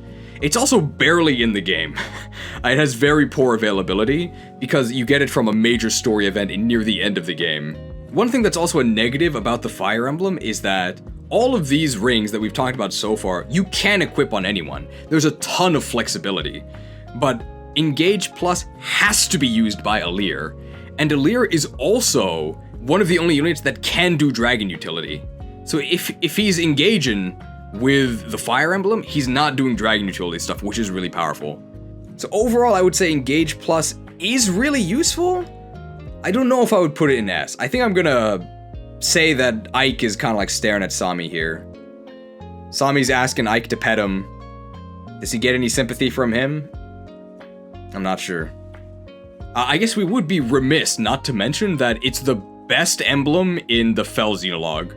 In fact, it's almost mandatory on Maddening in Fel Xenologue, but it's just so poorly balanced that I don't really know if I can give it too much credit for that. Fel Xenologue is just a mess, but Engage Plus does help tidy up the mess a bit. And with that, we are shutting the doodad drawer and breaking out the wallet, the $30 DLC. So all of these are only available if you purchase the DLC. How good are they? I mean, let's find out. Edelgard is standing in for the Bracelet of 3 Houses. You actually get Edelgard, Claude, and Dimitri. They're all in the same ring. Must be kind of cramped. And you don't actually have to do a special map for this. You just get it. Wow. The Emblem of Rivals. What bonuses do you get? Oh, +5 strength? That's good. +3 defense? Could be useful. +4 dex. Great. Great bonuses. I love strength and dex. I wish I had speed though. It's also important to note that for none of these pay-to-win emblems, maybe I sort of gave away how strong I think they are, you don't actually have to do paralogs. So you can actually get this massive stat increase well before you would be able to get full level 20 bonds from the base game rings. Now there's a unique mechanic with the 3 houses ring. This one here, Friendly Rivalry. At the start of player phase, the emblem will randomly switch to Edelgard, Dimitri, or Claude. I'm not sure if Friendly Rivalry is how I would describe their relationship, but I guess this is before the second half of the game. Now, what does the active lord actually change? It changes 2 things. It changes the gambit, and it changes the weapon sync, which is coming up. First, we'll just talk about the gambits. All of these gambits are actions that you can choose. Flame Gambit. Use when synced with Edelgard to attack a foe, then set the target foe's space and nearby spaces on fire. I never really found this to be that useful, but I guess it does a little bit of extra damage with the fire and like restricts their mobility a bit. Shield Gambit, probably the most useful one out of the 3. Use when synced with Dimitri to negate damage from first attacks of ranged foes targeting unit in next enemy phase. So it's like a very specific mini bonded shield on yourself. It's really not like bonded shield at all. But you can use it to lure ranged enemies to you without dying in one hit, which is nice. Poison Gambit. Use when synced with Claude to attack a foe, then poison target and all foes adjacent to it after combat. So poison stacks in this game. I think the first one reduces defenses by 1, the second one reduces it by 2, and the third one reduces it by 5. So the third one is the most important. And this one only gives you 1, so this basically does nothing. But I guess it's an option. I mean, if you're going to make a regular attack, but you have Poison Gambit available, you may as well use Poison Gambit. Combat Arts. This is where it starts to get really juicy. So this is an engage skill. You have to actually engage to get access to these, but when you're engaged, you can use any one of these. Edelgard. Raging Storm. Ever play 3 houses? After combat, take another action. Cool. Spend 3 turns. So what that means is that you start with 3 engage turns, and then each turn you remain engaged, that counts down by 1. If you use Raging Storm, your engage will end next turn. It's worth it, okay? Dimitri has Atrocity. Attack a double weapons might to spend 1 turn. Sounds good to me. Claude, Fallen Star. Avoid foes' attacks during next combat. Spend 1 turn. Super, super good. Let's talk about the nuances for these. So for each of these, you do actually have to use the weapon that the art is tied to. So for Raging Storm, you unfortunately have to use Amir, which is a smash weapon. So if you try to use Raging Storm against a melee unit, you are going to get hit first. But you can use it against like an archer, and then you get your free turn without actually taking a counterattack. Atrocity, you do have to use a Drid bar, but you get a +50 might bonus from using a Dread bar, and you get double the weapon's might from Atrocity, so you deal some truly atrocious damage. This art does so much damage, you can actually damage armored units with this. It's disgusting. Claude's Fallen Star? The avoid foes attacks during next combat, on maddening in particular, is way more useful than it thinks. Because the enemy doesn't see that it's only the next combat. What they see is that you'll avoid every attack, so they just won't attack you. So you can use this to become invincible on enemy phase. Incredibly useful. You can use it to dive behind enemy lines and like pick off key enemies at 2 to 3 range, because Fail Not does have 3 range. That's probably the most useful part about this. If you're a dragon, you get 10 more damage, and if you're covert, you get avoid +20. I don't really think either of those matter that much. I think we'll also mention sometimes that burning your engage turns might actually be useful, because then you can more quickly rebuild your engage and use your engage attack again. What is the engage attack? It's Houses Unite. Used to attack with Amir, a read bar, and Fail Not at 50% damage. If you're a dragon, that's +10 damage. If you're cavalry, you just get 10 extra damage with a read bar. If you're covert, you get +10 damage with Fail Not. If you're armored, lol, you get +10 damage with Amir. And if you're a key adept, it breaks the foe. Houses Unite is okay. Houses Unite Plus! If you're adjacent to Byleth. Used to attack with Amir, a read bar, and Fail Not 50% damage. After combat, take another action. By far the best plus engage attack in the game. It's free if you're next to Byleth, so that's extra incentive to put Byleth on just like Alir. Because Alir is somebody who wants to be near people anyway. If you stack the extra attacks you get from Houses Unite Plus and from Raging Storm, along with dances and like Goddess Dance, and like Contract from Veronica, you can get up to 7 actions with 1 unit in 1 turn. I mean, that's a lot of resources to do that, but you can do it. Disgusting. $30 please. First engage weapon you get is Amir. Best part about this is that it lets you use Raging Storm. I would never actually use this normally. Assembly Gambit. Used to attack an adjacent foe, then move 1 space away after combat. Target foe moves to unit's previous space. And you have to inherit this for 1500. I've literally never used this. I did not know this existed. I think I can go ahead and say that this is not good.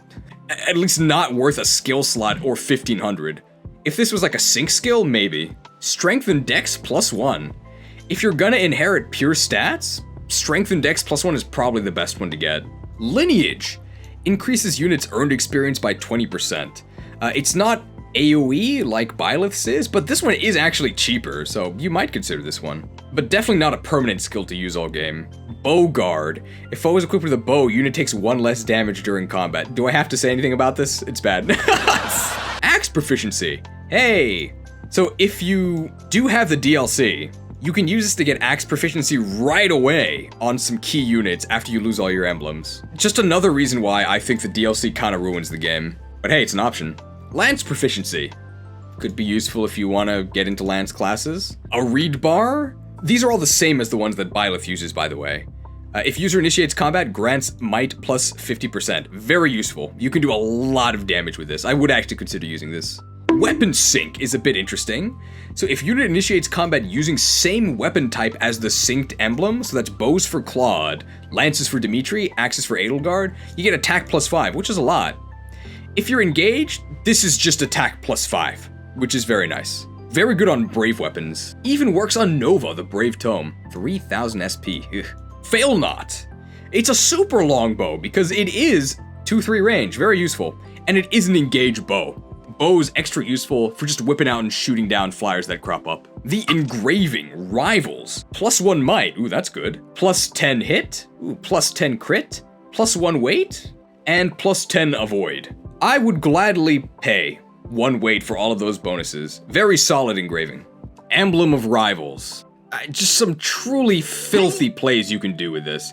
It probably is the single best combat emblem for purely just combat, because all it does is kill things, but it does kill things. I think it's S. The crazy things you can do with all of the extra turns you can take from this, on top of just having really good stats and really good weapons, I think it's S. Also, something I don't want to give it too much credit for, from the moment you get it in, I think, chapter 6, it does have perfect availability. So this kind of has the best availability out of any unit in the game. You also don't lose it to story events, which gameplay-wise means it's better, but I think flavor-wise means it's much worse. It like actually ruins the game. But from a power perspective, there's no denying it makes it better. I guess I would say the only weakness of the Rivals emblem is that you have to be strong to use it in the first place. If you have good combat already, then this emblem takes you to the next level. But if you're a wimp, then it doesn't really help you at all. And I guess another minor downside is that although you unlock the Rivals emblem really early, Byleth is one of the later ones, and you can't really go crazy until you get Byleth. Tiki! The first of the DLC emblems you have to actually complete a map for. I think you have to get Tiki to get any of the other DLCs aside from Edelgard. Tiki's map is really obnoxious. It takes forever. There's 1,000 dragons. It also has the silver card, so they're letting you know right away what you paid for. Here's the value. What stat bonuses do you get? You get +10 HP, which does actually work with what Tiki lets you do, +4 defense, and +10 luck. So these bonuses don't seem that good without knowing what Tiki actually does. First skill, Star Sphere. immensely buffed by the well. So grants unit enhanced stat growth when leveling up, adds plus 15% to final growth rates. Obviously, the earlier you get this, the better it is, because the more levels you can gain with the Star Sphere bonus.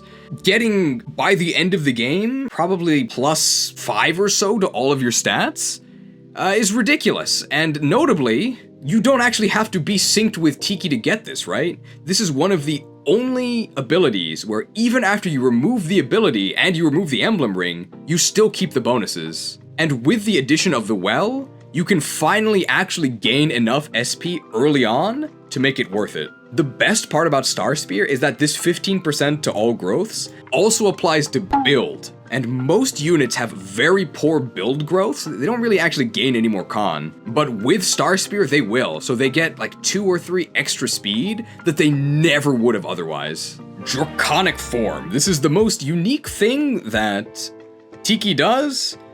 And not only is it unique, it's very good. When you engage with Tiki, you are automatically put into Draconic form.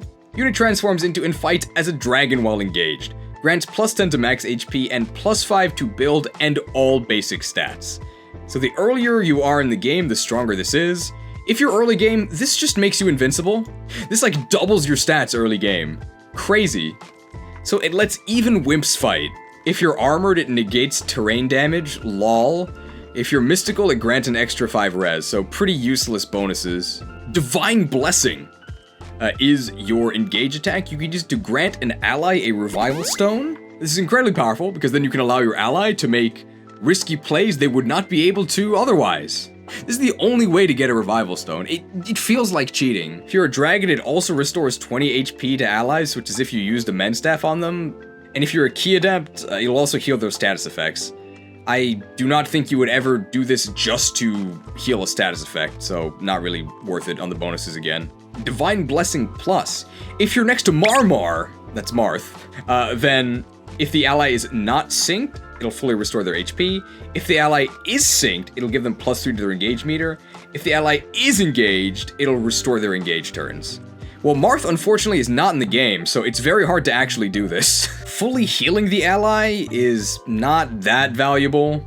Charging their engage meter could be useful, but charging engage meters is not that difficult to do, especially because there's so many pools that will just do it completely in one turn. And then restoring engaged turns of already engaged units is not that good.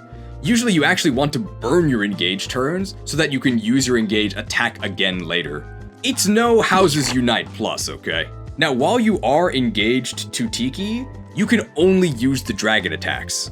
So in general, this is good early when the dragon attacks are better than late game, where your forged weapons are probably better than the dragon attacks. I guess you could say the Tiki emblem falls off. First weapon is Eternal Claw. It's a killer weapon. Hey, that's pretty good.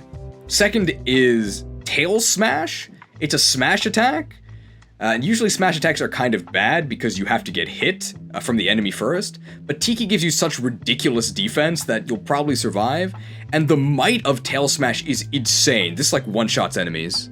Your breath changes depending on which type you are. So if you're a backup, cavalry, covert, or key adept, you get Fire Breath. It is an AoE, it's like a T-shaped AoE, and it leaves behind fiery terrain. And it ignores foes' defense and res. Wow, that's powerful. Ice Breath if you're armored. Strikes foes in an area at half defense, and it freezes them, which is useful. And keep in mind that freeze in this game just means they can't move. Flame Breath if you're flying. Flame Breath is apparently not Fire Breath? I guess it's how, like, rock types are not ground types. Sets area on fire. Strikes foes at 70% damage and half defense. Cannot follow up or strike first if initiating combat. I think this is just worse than Fire Breath, right? What?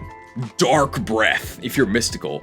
Magically strikes foes in an area at half resistance. Cannot follow up or strike first if initiating combat. And Fog Breath, if you're a dragon. Strike foes in an area at half defense. It's effective against dragons, which is not very useful. Creates fog. Cannot follow up or strike first if initiating combat. Okay. For once, armored units actually winning, because I think the Ice Breath is actually the most useful. Aside from the basic Fire Breath. In terms of usefulness, it's probably basic Fire Breath, just because it does a ton of damage, tied with maybe Ice Breath, and the rest are like not that good. Just for the sake of completeness, Here's all the stats of Tiki's weapons. Wow, Eternal Claw's 30 crit. Wow, Hail Smash is 22 might. Okay, and here's the breaths. So Fire Breath is 10 might. Okay, they're all 10 might. You can get HP and luck +2. You can, but I wouldn't. Geosphere.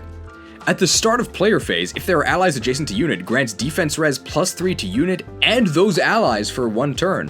Actually a really nice support thing. It's just passive and it'll make your team buffer by default. Pretty good. Special Guard. If the foe is equipped with a special attack, unit takes 1 less damage during combat. Terrible. I can't even think of a scenario where this would even reduce the damage by 1. And you have to inherit it, it's not a sync skill. Lol. Arts proficiency lets you get into arts classes, useless. Life Sphere is kinda nice.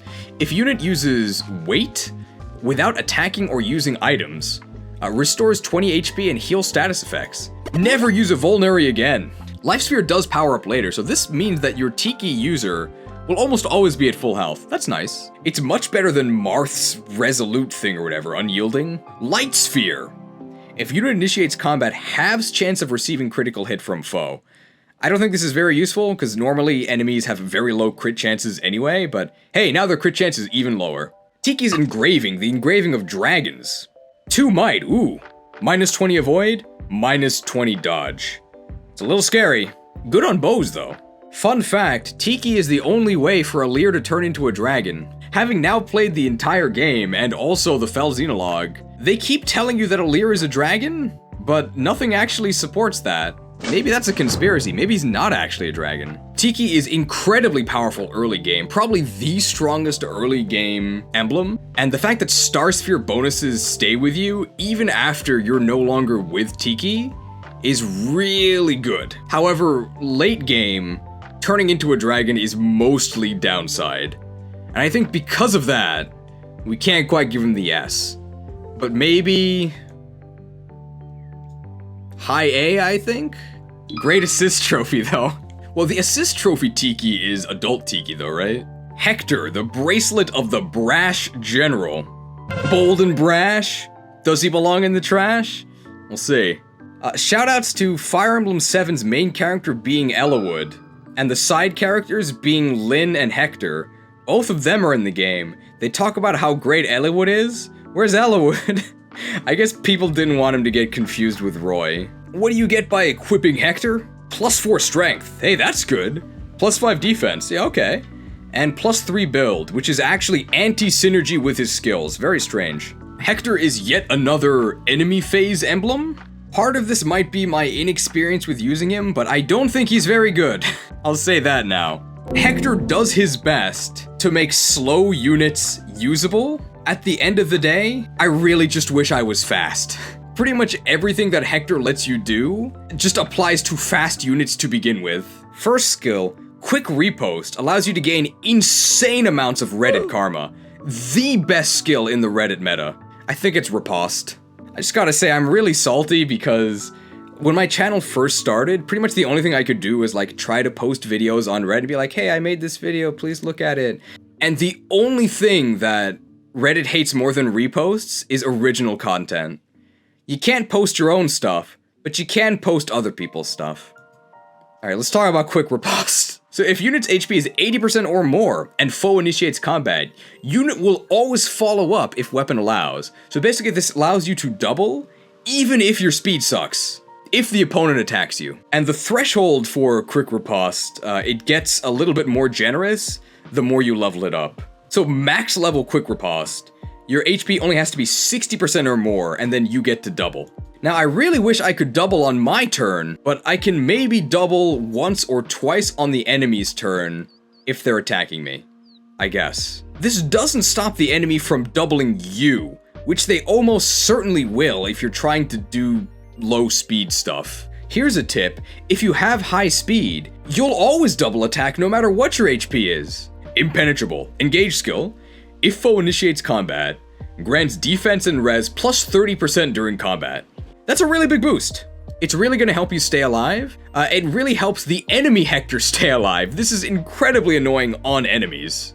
Does this allow you to enemy phase? No, but it makes it more than a pipe dream, at least. You're still gonna die to chain attacks, and you're still going to get killed by whatever damage type you're more vulnerable to. Especially because you're almost certainly getting doubled if you're trying to use Hector. If you're a dragon, it gives you dodge plus 50. If this was a void plus 50, then we'd be talking, but this just means you can't be crit. That's fine. If your cavalry grants immunity to freeze, lol, this is nothing. If your armored grants defense plus 50 instead of 30, that actually is nice.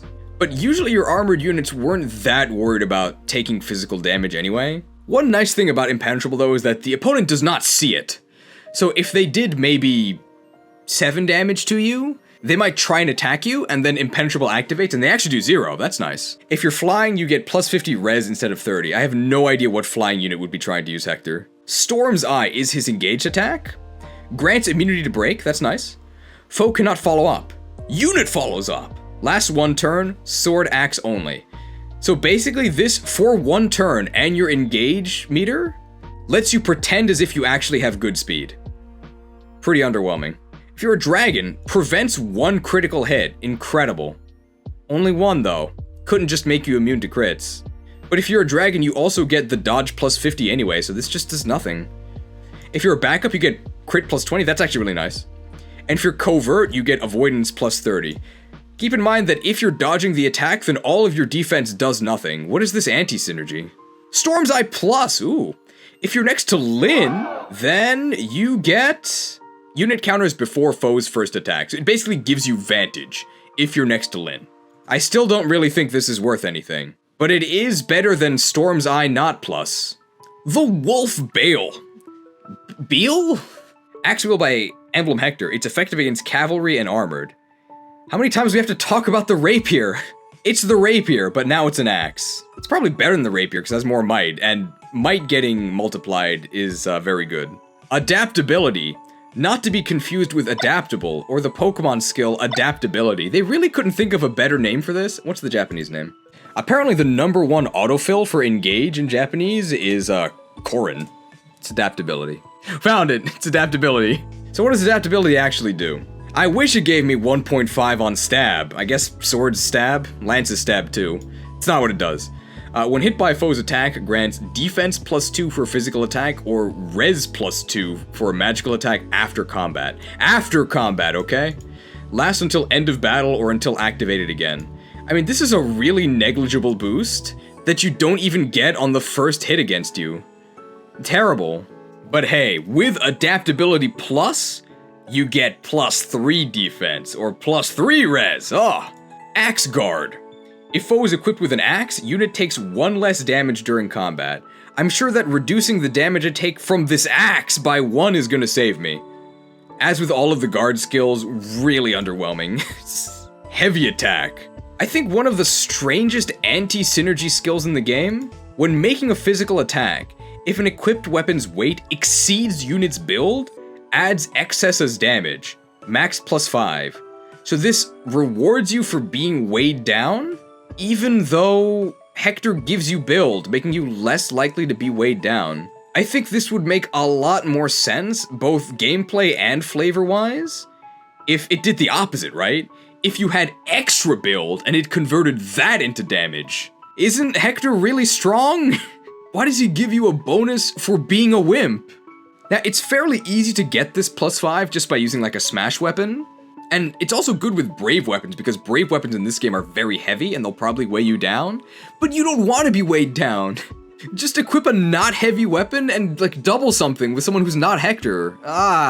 This is just so much worse than strength plus 5. 3,000 SP for this. No. 5 gifted subs from T-Dog Master, thank you. 1 gifted sub for each extra might. The Rune Sword. Very strange calculation for how this works. Magic Sword of Emblem Hector can strike closer at range, restores HP equal to 50% of damage dealt, calculates magic damage based on your strength. I mean, I don't know how much HP you're going to be healing, because you're probably going to be doing very little damage. It has a very strange calculation. It doesn't do enough damage, that's all you need to know. But hey, it's better than if it were a straight-up magic weapon. Yes, I remember when Hector busted out his trusty rune sword. Hey, Hector after promotion can use swords, okay?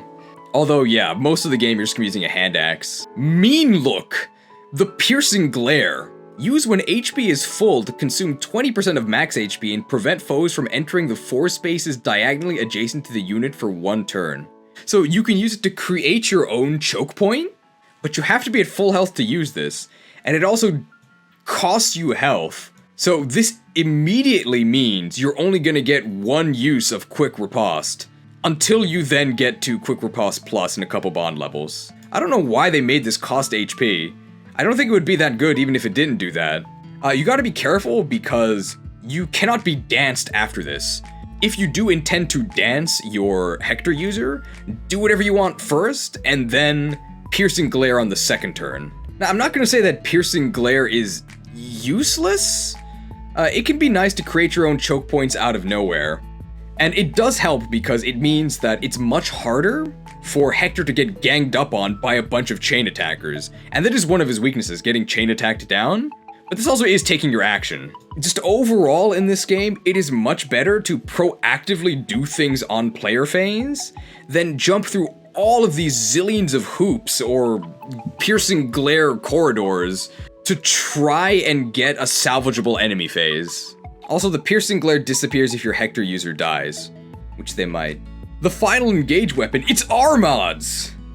Lightning charged axe wielded by Emblem Hector. Grants defense +5. Hey, as if you didn't have enough defense.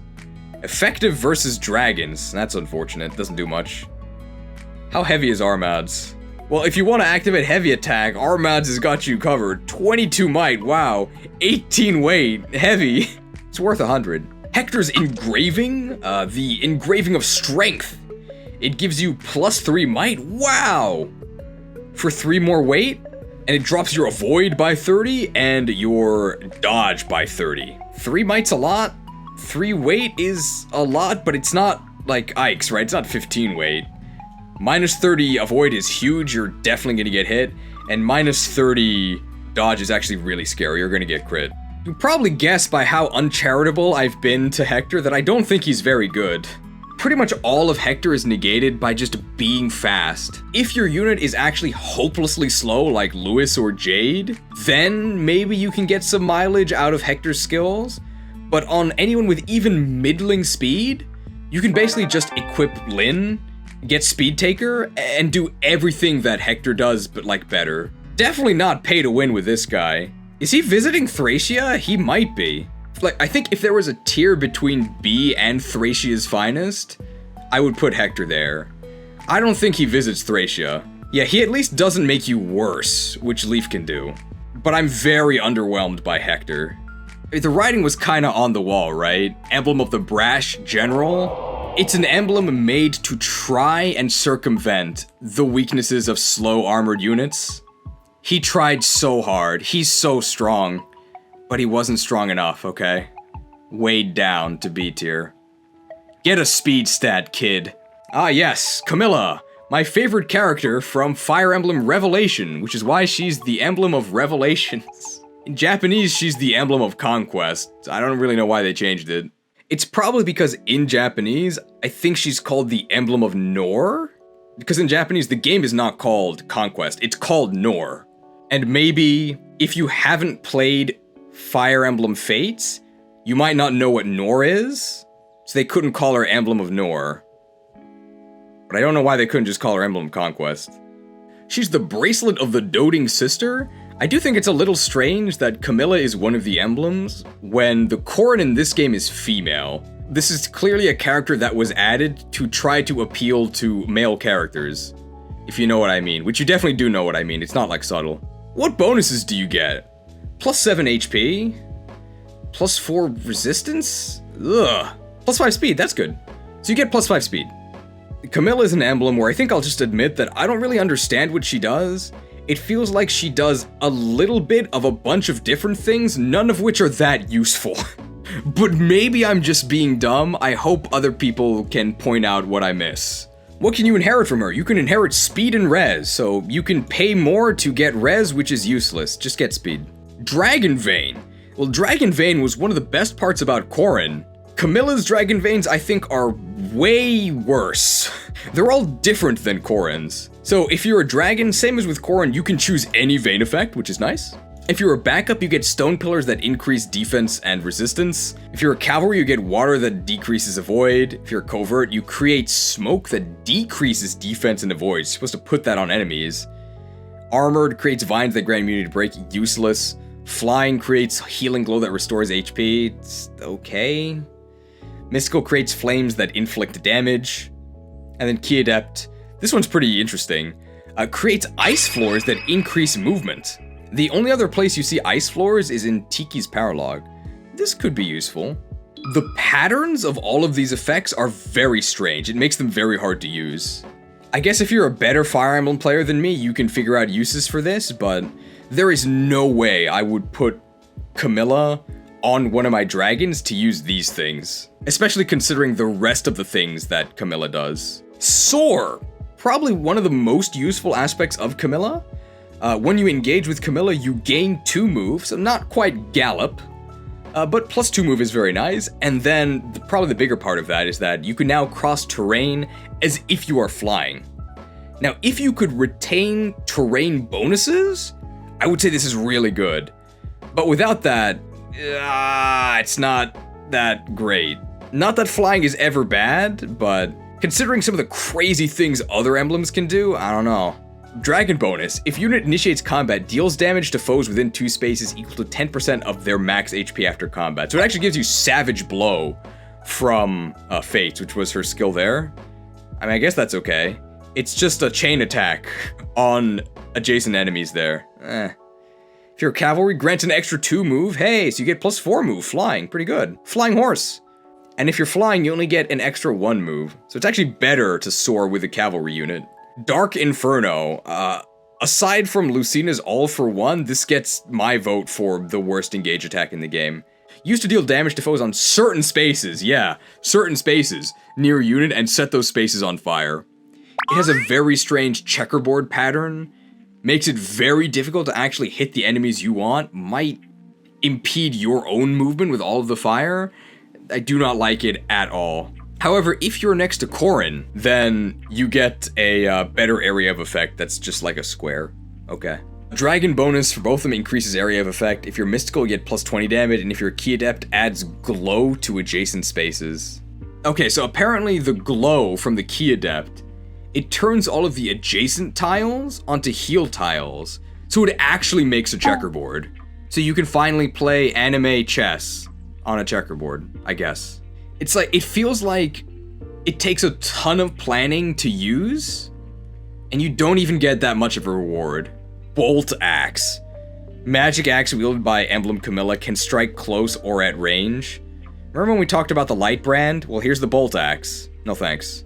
Lance Guard. If foe is equipped with a lance, unit takes 1 less damage during combat. I'm sure that'll save you against the enemy with a lance. Bad. Decisive Strike. One of the most worthless skills in the entire game. If unit initiates combat, and lands a critical, deals 5 damage to foe after combat. What? Is there a Decisive Strike plus? Oh, there is! It could be 10 damage, wow. Bonus damage can be fatal. What? Almost always a crit is just going to kill your opponent, but if it doesn't kill them and it leaves them at either 5 or 10 HP, then I guess Decisive Strike did something. I'm gonna decide not to use this, okay? Detoxify. Cures poison at the start of turn. Almost never useful. You almost never urgently need to cure poison. If it gets to 3 stacks, that's a bit of a problem, but it's probably not going to. And almost certainly, if poison is getting spammed around, you're just gonna want somebody that can cure poison, not rely on your one Camilla unit to detoxify themselves. Ugh, not a fan. Lightning. Magic wielded by Emblem Camilla. If user initiates combat, attacks twice. Wow! Attacking twice? That sounds pretty good. 3 might. Pass. Groundswell. After unit acts or waits in flames, miasma, or similar terrain effect, unit clears effect and recovers 10 HP. you can use this with the negative terrain that you create to not suffer the terrain penalty and also get like a little mini heal. It also is kind of useful on a couple paralogs, namely Soren's paralog, which has a ton of evil terrain. You can use this to kind of clear that. Very specific niche uses, but it does have niche uses, I guess. Although, if you are engaged and using Soar, then you don't take terrain penalties anyway. This is a sync skill though, so it applies even if you're not engaged. Camilla's Axe. Axe wielded by Emblem Camilla. Grants res plus 10, okay, and deals extra damage equal to foes' res minus their defense. Like, as you can see, there's so many strange things about Camilla. Everything is so wonky, and your reward for navigating all of this wonkiness is nothing. Yeah, somebody just said it. A mage killer axe, also known as an axe. You could just use a good axe. You don't have to do this. Probably the purpose of Camilla's axe is to get around mages having high res, because her other engaged weapons are magical. But mages just have like no defense, right? Just hit him with a normal axe. Mages are also very frail in general. It's much easier to kill mages with magic attacks than it is to kill generals with physical attacks. Tome proficiency at bond level 17. So an insane amount of investment just to get magic proficiency. I don't think you would ever bond with Camilla just to get magic proficiency. Another emblem that we haven't been very kind to. I mean, she gives you +2 move when you engage. Better than Celica? Another emblem that I wouldn't describe as pay to win. It's pay to do a bunch of very complex calculations to then get average results. Maybe I'm missing something. I might be. I'm not like being rhetorical there. Maybe I am missing something. I just don't think she's very good. She's just trying to do too many different things instead of doing one thing well. And there are emblems in this game that do a bunch of different things and do them all well, like Corrin, from the same game as Camilla. So Camilla might be the big sister, but I think that Corrin is the better ring here. Camilla's Engrave, the Engraving of Revelation. +1 might, hey, that's good. +30 crit, wow. +1 weight, -20 avoid, -20 dodge. A very rare pairing of both might and a bunch of crit, wow. With 1 weight, and some pretty scary negative dodge and avoid. Good on bows, and good on tomes where you're not actually getting counterattacked. If you're a genius, maybe you can use Camilla. Speaking of geniuses, Soren. So this guy's all about tactics and strategy in a strategy game. Is he any good? Let's find out. I think we should also probably mention that Soren is really out of place. Soren is one of the last characters I would have actually expected to be an emblem. It's like, let's look at who all the other emblems are. Lord, Lord, Lord, Lord, Lord, Lord, Lord, Lord. Incredibly important lore character who's like in a bunch of games. The mascot of Engage, and also the main character of Engage. Lord, eventually. Lord. Lord. Lord.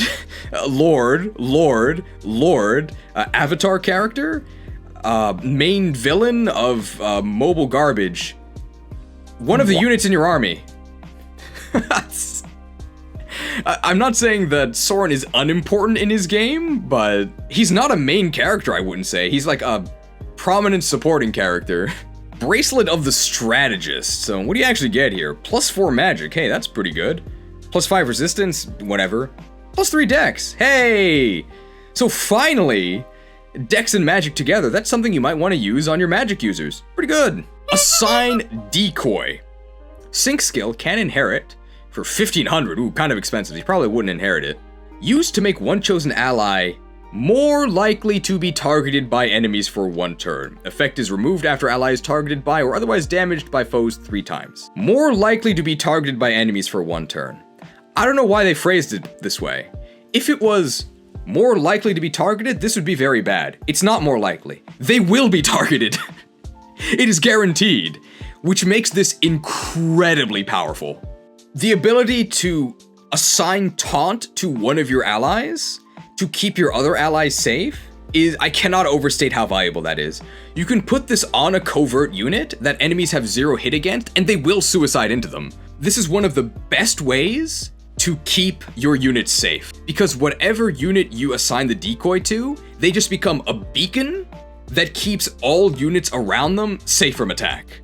Super, super valuable. This has saved me so many times. This skill breaks maddening AI. One of the things that makes maddening difficult is that enemies will ignore units they can't damage or units they can't hit, but if that unit has been decoyed, they'll attack them. It allows you to be way more flexible with the positioning of your squishies. As long as you have the decoy near them, they're safe. And very rarely are you going to be fighting clumps of more than 3 enemies. You might fight like 3 or 5, but like this way, you can dive in with all your enemies to kill 2 of them, and be assured that the 3 that are left alive will just attack the decoy. The worst part about assigned decoy is that it doesn't give you any XP, so whoever assigns the decoy cannot reposition with Canter afterwards. It's the only downside I can think of. Flare, the engage skill of Soren, when attacking with tomes, inflicts res -20 on foe, and unit recovers 50% of damage dealt. This has some bonus effects. Dragon, critical hit rate doubled. Mystical, extra -10 to foe's res. Key Adept, unit recovers 100% of damage dealt instead. The really important one is this. Dragon critical hit rate doubled. I think we said at the very beginning, there's very few emblems that can actually enemy phase, and Soren is one of them because of this. You get a dragon unit at the end of the game, Veil. She's a dragon, and she can use tomes. So what that means is that if you take Veil, you give her holdout from Roy, she has terrible HP, so she will pretty much always be above 30%. She gets hit once by the enemy, knocks her down to holdout, and then with enough forges, you can just get 100% crit. So you'll counterattack, you'll always crit, and the enemy will be dead, and that will heal you enough to reactivate holdout. You just have to be careful about 3 range. If the enemy has 3 range, then you'll still die. As long as the enemy does not have 3 range, then for 3 or 4 turns, depending on the strength of your bond level, you can just ignore enemies. There's nothing else in the game on Maddening that is anywhere near that powerful. If you're not doing that very specific build and you just are a magic user, yeah, this is cool, I guess. It lets you heal.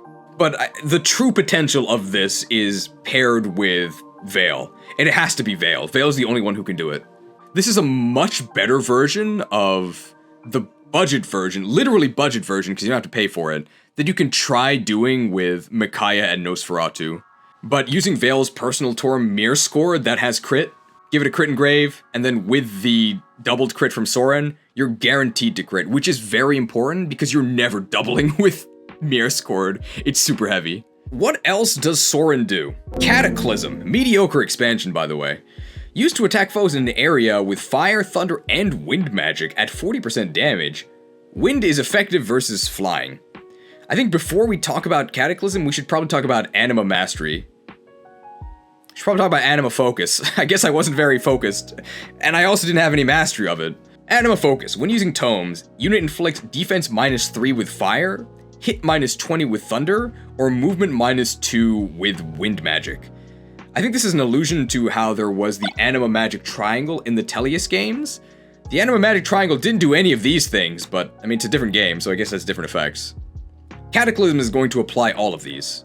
If you're a dragon, Cataclysm also sets the terrain on fire. Deathwing did that, he was a dragon. Mystical, you get +10 damage, okay. If you're a Key Adept, 20% chance of breaking target. Terrible. If you are next to Ike, and Soren really likes Ike, the area expands. Instead of being a cross shape, it just becomes a big square. Cataclysm Plus is a pretty minor upgrade, but it is an upgrade. Both hit in a fairly wide area. It's very good for debuffing a bunch of enemies before swooping in for the kill with your other units. I'm not going to say that this engage attack is a game changer, but it definitely is very useful, especially since it applies all of the Anima Focus debuffs. First engage weapon. Bolting. Long-range thunder magic wielded by Emblem Soren. Cannot follow up. Siege weapons. Incredibly powerful whenever you have access to them. I think in Fire Emblem like Shadow Dragon, there's like a ballistician class. It's completely broken. Usually, siege tomes, so those are special weapons that can attack from really far away, have incredibly low durability. They're super rare because they're so powerful. Every time you engage with Soren, you can start bolting them. This is ridiculous. We talked about how strong Astrostorm was on Lyn. This is not quite as strong as Astrostorm, because Astrostorm can get up to 20 range, but Astrostorm you can also only do once per engage, so Astrostorm is mostly useful for pulling bosses. Bolting you can actually kill things with. You can bolting, and then get danced and bolting again. You can weaken enemies from really far away. Bolting can extend your movement range because you can bolt and then canto forwards. Like, there's a reason why they restrict Siege, as in bolting and the Cannoneer class, to DLC. It's too strong for the base game. And also keep in mind that bolting is lightning, which means it's going to apply the hit minus 20 of thunder. So you can snipe enemies with bolting to then make them not snipe your own units if you have to fight them up close with a different unit. Bolting might actually be the most useful engage weapon in the entire game. That's not just like Sigurd. The stats you can inherit from Soren, you can get magic and res. Just get magic, you don't need res. Magic Guard. If foe is equipped with a tome, unit takes 1 less damage during combat. This being terrible is a reference to how mages in Elyos are also terrible. These guard skills are so bad. Knife proficiency. This is a reference to how everybody picks knives as their optional weapon when you promote to sage in Elyos. Oh boy. I think that Elyos knives might be the worst weapon type in the entire series. Knives out? Please put the knives away, okay? They kind of make up for it later though, cause knives in Fates are great, and knives in this game are also great. Keen Insight. Sync skill. When unit deals effective damage, deal plus 5 damage. Can you get to Keen Insight plus? Keener Insight? You can. And then you get plus 7 damage. For 3,000 HP? I'm gonna give you my Keen Insight right now, don't inherit this. Well, usually when you deal effective damage, you're killing the target anyway. This is not that useful, but hey, it's something. It does actually help you kill Pegasus Knights. I guess they're Griffin Riders in this game, because they tend to actually have decent resistance. So even if you hit them with effective wind magic, they're probably not gonna die. Definitely isn't worth inheriting though. I mean, this is better than whatever Camilla's thing was, Decisive Strike, but that's not saying much. And it is better than Keen Eye. I think there's a unit from one of the Elyos games, he's a hawk, he has Keen Eye, but it's much better than Pokemon Keen Eye, because Keen Eye in Pokemon just prevents your accuracy from being lowered, but Keen Eye in Fire Emblem actually gives you bonus accuracy. Reflect. Allies within 2 spaces gain, deals 50% of magic damage taken back to foe for 1 turn. I think when I first unlocked this, I made some sort of bet where I would like gift subs if I ever had to use this staff. I didn't lose that bet, okay? This thing is so useless. If you have any clips of you getting use out of the Reflect staff, please submit it on my Discord, link in the description. And if you do it in time, I'll add it to the premium, okay? That's my challenge to you. Reflect.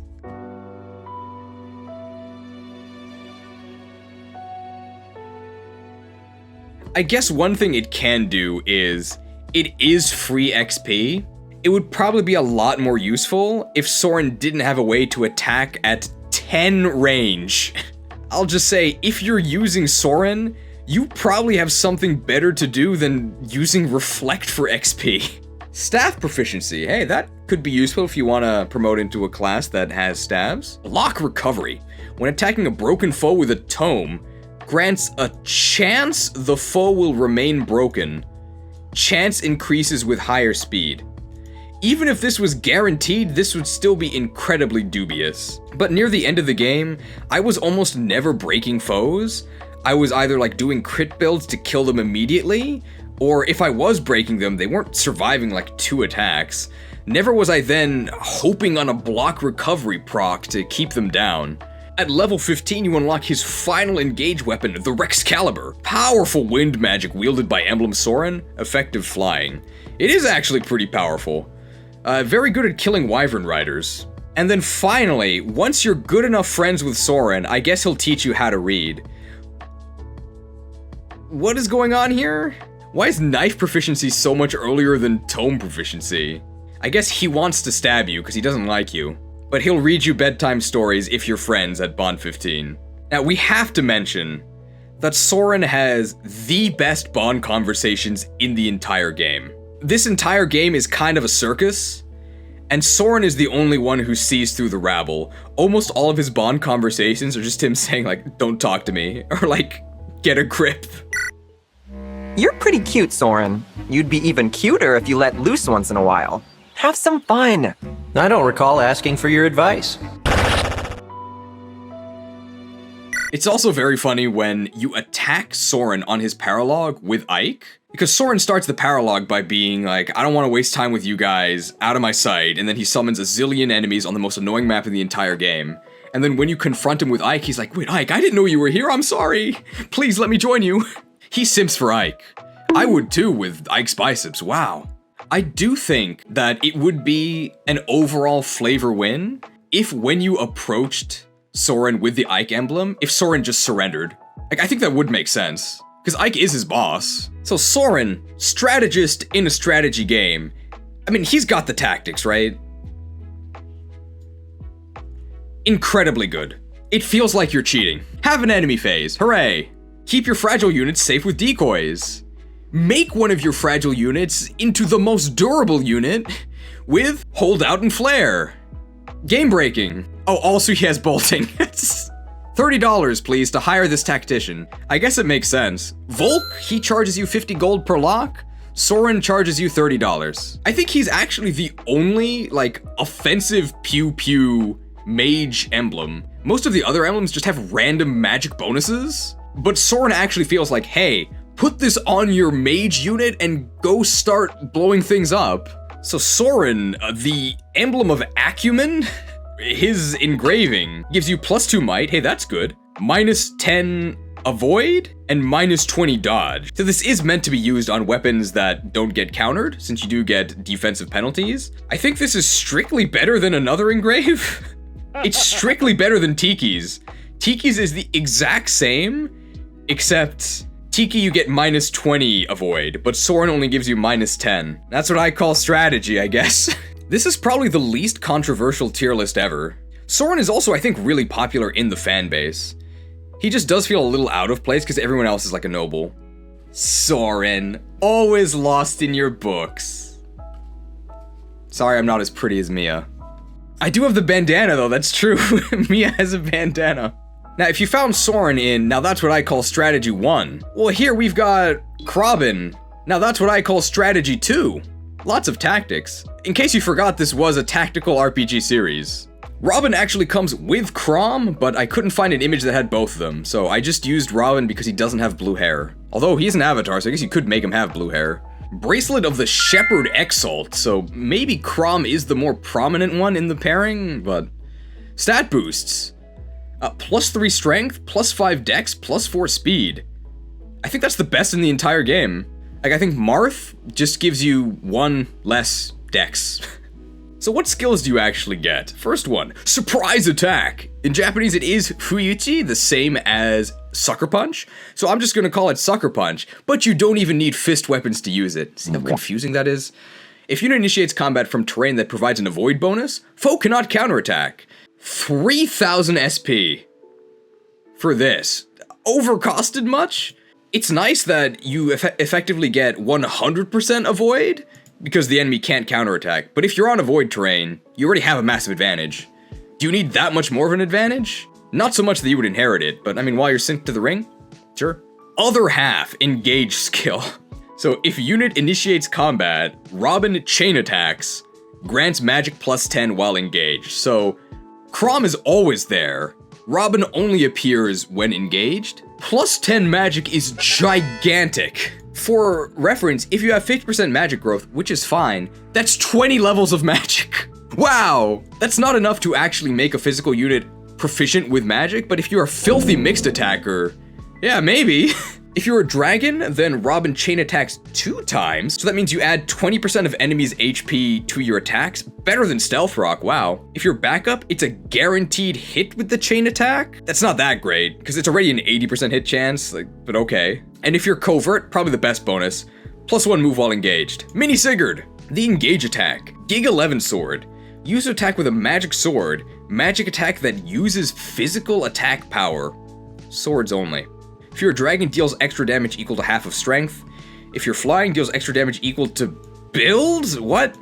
If your mystical deals extra damage equal to half of magic. If you're adjacent to Lucina, who is your daughter, you get Giga 11 Sword Plus, which then allows adjacent allies to chain attacks. You get a mini all-for-one. I also might be missing something here, but I'm pretty sure this is just terrible. Pretty much every time I've tried to use Giga 11 Sword, I've just decided to do a normal attack instead. It like, does not do anything. Does anybody have any stories about Giga 11 Sword actually being worthy of the Giga title? So let's say this, you're a physical unit, and you're trying to kill a general. Maybe you might want to try and use Giga 11 Sword, because that does magic damage, but you can't double. And generals have a zillion health. To kill a general, you pretty much need to double them with a magic attack, which this is not going to do. Just use the not Giga 11 Sword. I guess Gigantamax is gone. Which is why I carry my 11 sword. So first engage weapon, it's the 11 Sword. Magic sword wielded by Emblem Robin. Can hit foes with magic lightning from a distance, 1-2 range. Not as good as a forged 11 Sword, because the 11 Sword has really good stats and also forges to become incredibly powerful. But if you don't have a 11 Sword, because say your unit class cannot use it, maybe you would use the 11 Sword that Robin has. Speed and Dex are the stats that you can inherit. Hey, it's just better than speed, because you also get Dex, but it is more expensive. Is the extra cost worth it? I would say probably not. I'd rather just have the speed, because that's far more important than the Dex. Sword Guard 1. If foe is equipped with a sword, unit takes 1 less damage during combat. Sword units are super fast, so hey, this will probably mean that you end up taking 2 less damage because you got doubled. You still died though. God, these guard skills are bad. Rally Spectrum. Used to grant adjacent allies +3 to all 7 basic stats for 1 turn. So this is basically the best Byleth rally on anyone. You don't have to be a dragon to use this. This is incredibly useful. You could make an argument for using Chrom on a support unit that never fights, just to be able to rally Spectrum. Wait, this is a sync skill. Wow! It's also inheritable for 1500. I'd pay that. $30 US, baby. Alright, I think we should talk about it now because people have been making jokes about it. And yeah, the icon for Rally Spectrum is literally a rainbow. Ideally, Chrom and Robin being a non-hetero pairing, first of all, it's not funny, and ideally, it would not even be notable, because we wouldn't even think of it as something different than what normal people do. However, this is very funny, because Intelligent Systems is super skittish and unfair about how they treat non-hetero pairings. So even though Chrom and Robin are from Awakening, which is where the waifu wars truly began, and you were supposed to start pairing everyone, there were absolutely no non-hetero pairings. Bad job, Intelligent Systems. It got a little bit better in Fates, because in Fates there were, I think, 1 non-hetero pairing for each gender. I think males could marry Niles, and females could marry Mage Girl. But those were also like locked behind roots, and both of those characters were also kind of like deviants. So there's still the implication that non-hetero is like something bad, and you also lose children from those pairings. I know how kids work, okay? But honestly, children in Fates were so ridiculous, I think they should have just given them to you anyway. I think in 3 houses, there were a couple more non-hetero pairings, it wasn't as restrictive. And finally, in Engage, you can just marry anyone. And the game doesn't treat it like it's something different, doesn't treat it like it's something bad. So actually, excellent job, Engage, on that. Good job. And I guess to really hammer it home, they made Rally Spectrum incredibly overpowered. I believe canonically, Chrom and Robin are just very good friends, roommates, but I mean, I have very good friends that I would never describe as my other half, okay? If you get Rally Spectrum Plus, which you absolutely should, it's definitely worth the extra SP, and getting to bond level 18 is very easy because there's no paralog you have to do. Then it's the same as Instruct. Instruct starts as 2 range, but you have to get to Rally Spectrum Plus to actually get 2 range on the Rally Spectrum. Whenever I see Spectrum, I always think of like a multivitamin I used to take called Spectrum. It didn't give me bonus stats though. If it did, it was imperceptible. Stat boosters. I guess it's like Carbos. Oh yeah, this is also literally now Rainbow Plus. Everyone's included, okay? You all get +3 stats.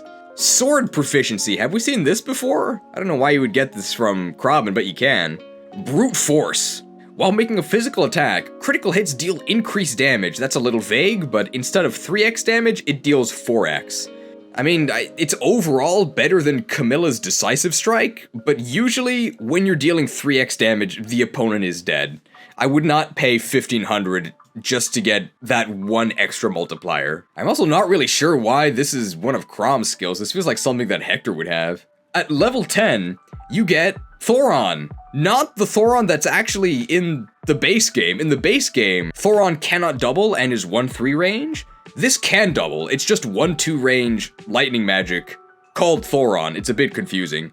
It's so confusing that I messed it up in a take that you'll never see unless you watch the live. It's alright, particularly on units that can't even use magic, because you get the +10 from Robin, just bust out Thoron and start zapping him. Probably does more to a general than your physical weapons can. The name of the skill keeps changing between Charisma and Charm. In this game it's Charm. If a unit's attack triggers a chain attack, increases chain attack accuracy to 90%. This is a very minor effect, but it's just a nice little bit of hedging against bad RNG. It's okay.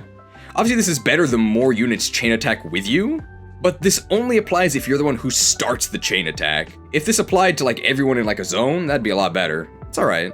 The Falchion. I think this literally is Marth's Falchion, right? A legendary sword wielded by Emblem Chrom. Effective against dragon. Talked about the Falchion before. Well, here it is again for the 3rd time. Not parallel though. Just the Falchion. Magic proficiency. Man, magic is so difficult. You gotta hit the bond level 16 for magic proficiency. Soren teaches you to read at level 15. So I guess Thoron's just really complicated. Gotta get to level 16 for that. So the official title is the Emblem of Bonds. There's a lot of friends in Fire Emblem, so Emblem of Bonds could apply to like anyone, but Robin gets it. +1 might, -1 weight, +20 avoid, and +20 dodge, so pure upside. Wow. One of the best engraves in the game. The only reason not to use it is if someone else is using it, or if you want the more specific engrave of something else. Dude, Marth is yesterday's news, man. At least he gets to be on the cover of the game. How actually good is Chrom? The engage weapons are and a lot of the skills don't really do anything, but Rally Spectrum is crazy. About here, maybe? Really good bonuses, really good availability, assuming that you actually paid for it. Something I think we neglected to say earlier is that Chrom does work on pretty much everyone. Everyone can use at least some of his stats, and he gives you a lot of them. And at worst, you can start rallying everyone. So even if you have a useless unit that can't fight, you can make everyone taste the rainbow for extra stats. Ultimately, I'd rather have a more focused emblem that does something really, really well. But in terms of an emblem that has sort of spread general utility, Chrom is good enough at those that I think he's like an A tier. Yeah, this is an emblem I would say is actually a jack of all trades, and Camilla is just kind of bad. The final emblem, Veronica. I mean, this says $30, but really it should be infinite, right? She's from a gacha game. I really hate gacha. Remember when gacha wasn't a thing? I remember. Some of you watching might actually not remember, depending on how old you are. Bracelet of the Lonely Heir. How can you be lonely when you have so much money? What stat boost do you get? 5 magic. Ooh, that's a lot. 4 resistance. Who cares? 6 luck. It's a lot of magic. Reprisal. Maybe it's reprisal. If unit's HP is not full, adds 30% of lost HP to attack. And I believe this goes up to 50% at the maximum version of reprisal. 5,000 SP. What? 6,000 for reprisal plus. If you can reliably get to low HP, either through using Ike or through holdout, you get zillions of damage. I guess you would have to be missing a zillion HP to then get a zillion damage. You get a lot of damage, okay?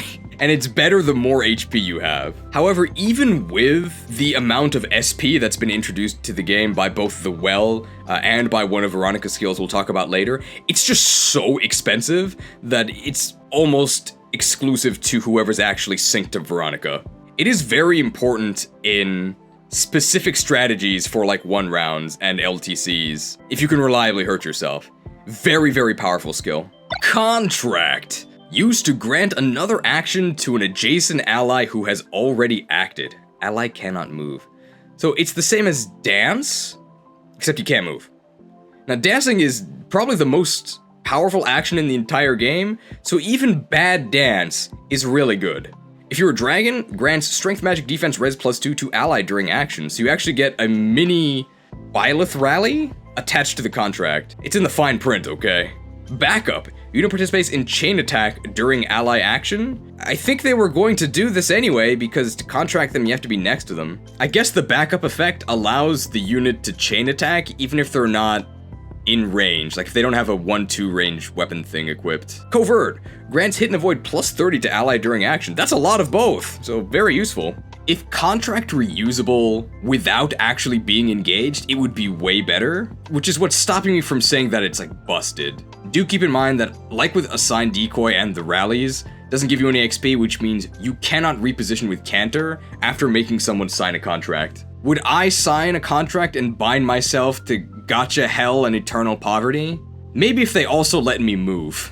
It turns out being able to move again on your second action is a very important part of dance, but contract's still very good. Summon Hero is the engage attack. Shoutouts to the dev team for actually making this a gotcha pull. It is definitely a flavor win. If you're a dragon, your gotcha pulls are going to be much more powerful in general. If you're a backup, summon unit has the dual strike skill, which can be very useful. And if you're covert, the summon unit gets movement +1. Hey, cool. How good is this? How lucky are you? It's a gotcha pull. So you can get either generic units, or you can actually pull emblems. So you'll get emblems that aren't actually synced to anyone, and they have some but not all of their skills, and they come with some of their engaged weapons. There's just such variation in this, I can't really say how good this is or not. Temporary units are super useful. If you know anything about summoners from Fire Emblem 8, the Sacred Stones, just having a unit that you don't care about dying is incredibly useful. If that unit can actually fight or do special things, if you happen to summon an emblem, like maybe Corrin, you can start doing Dragon Vein stuff, it's just a cherry on top. So you probably want to summon the hero the first turn you engage, because it disappears when your engage drops. $5 donation from Blue Crimson. I've taken 2 naps since this stream started and we haven't ranked a single Pokemon. Hey, look, okay? 7 hours and only 1 emblem unranked, okay? Pronounce Veronica's staff correctly or lose half your subs.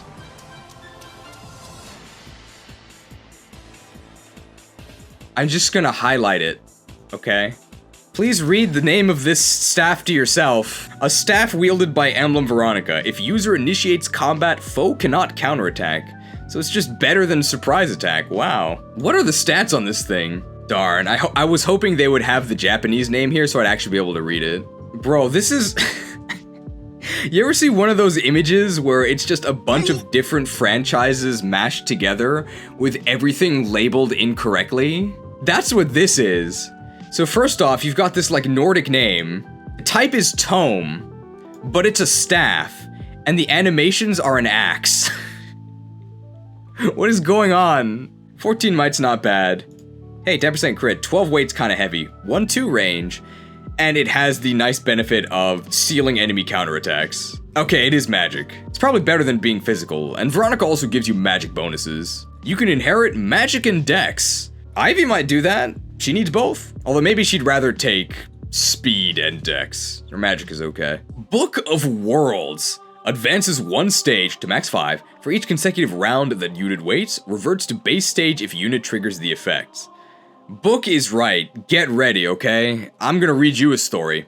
Book 1, Seal. If unit initiates combat, freezes foe after combat. Book 2, Flame. If unit initiates combat, freezes foe and sets foe's space on fire after combat.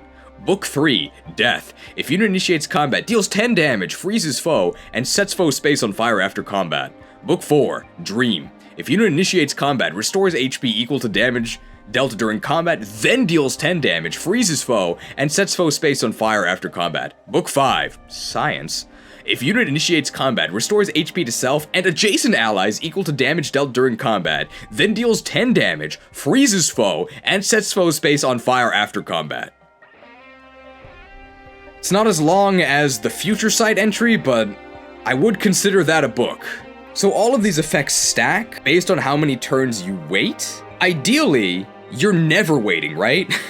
Because if you're waiting, you're not doing something that actually did something. So if you're ever getting to the scientific age, something's probably going wrong. I'm not saying you're never going to get there, but for the most part, you're probably going to be around book 1 or book 2. Freezing the foe can be useful, especially because they couldn't counterattack you, right? Because of your special staff book axe. Setting the foe's space on fire doesn't do that much because they're already frozen, right? It just does a little bit of extra damage to them. And then the other effects, just dealing 10 base damage, that's okay. The soul effect. I mean, if you were waiting enough for this to be active, how damaged are you, right? And then using this as a way to, like, heal allies near you, it's just like a happy bonus, right? Super, super complicated. Overall, it mostly equates to, oh hey, I froze my enemy. I initially thought this was knife proficiency. It's not, it's much worse. Knife guard. If foes equipped with a knife take 1 less damage during combat. If these were Elyos knives, it would reduce their damage to 0. Guard skill, terrible. Staff proficiency. Proficiency with staves could be useful if you want to promote into a class that has staves. Level boost. When a unit defeats a foe of a higher level, grants level +1 until the end of battle, max +3. So this can eventually become a budget version of Rise Above, but it's active even if you're not engaged, so I don't know if we've risen above. Are our feet even off the floor? We're like standing up a little taller. If you manage to get all 3 levels, this will give you like +1 or 2 on all of your stats. It's okay. Fortify. A staff wielded by Emblem Veronica heals HP and status effects for all allies within a 7-space radius. It's pretty good, right? Big heal in a big space. Now this is mostly outclassed by Great Sacrifice. I think we mentioned we talked about Great Sacrifice. Very rarely do you need to actually heal all of your units. Usually your units are either alive or they're dead. But if you got hit by some sort of maybe like environmental AoE, this could work. It's XP, right? SP conversion. Grants +20 SP for each defeated foe. Triggers even without a ring or bracelet being equipped. And it only costs 300 to inherit. Get this early, and start gaining SP. Obviously not an endgame skill, you would just swap this out with another skill. But if you don't have anything else and you have 300 SP to spare, grab SP conversion. Great. Changes the entire economy of the game. The emblem of the economy. As in she ruins your personal economy. Gotcha. And notably, to break even, you have to get at least 15 kills with this. Which you're probably gonna do over the course of the game, right? Hopefully you're putting this on someone that can actually fight. And this does work against infinite reinforcements. So even if they don't give you XP, they do give you SP from SP conversion. And I don't think there's a cap on this per map, so you can just get super SP rich. And then maybe you can inherit Reprisal. Elvis? Vigar. I used Vigar in League before it was cool, okay? Back when he had the completely busted event horizon that was an AoE stun. Powerful magic wielded by Emblem Veronica. Nullifies basic stat bonuses on target for 1 turn after combat. I don't think this does anything. It's just a tome. I have no idea what other scenario this part of the text would actually apply. It applies when she attacks you as a boss.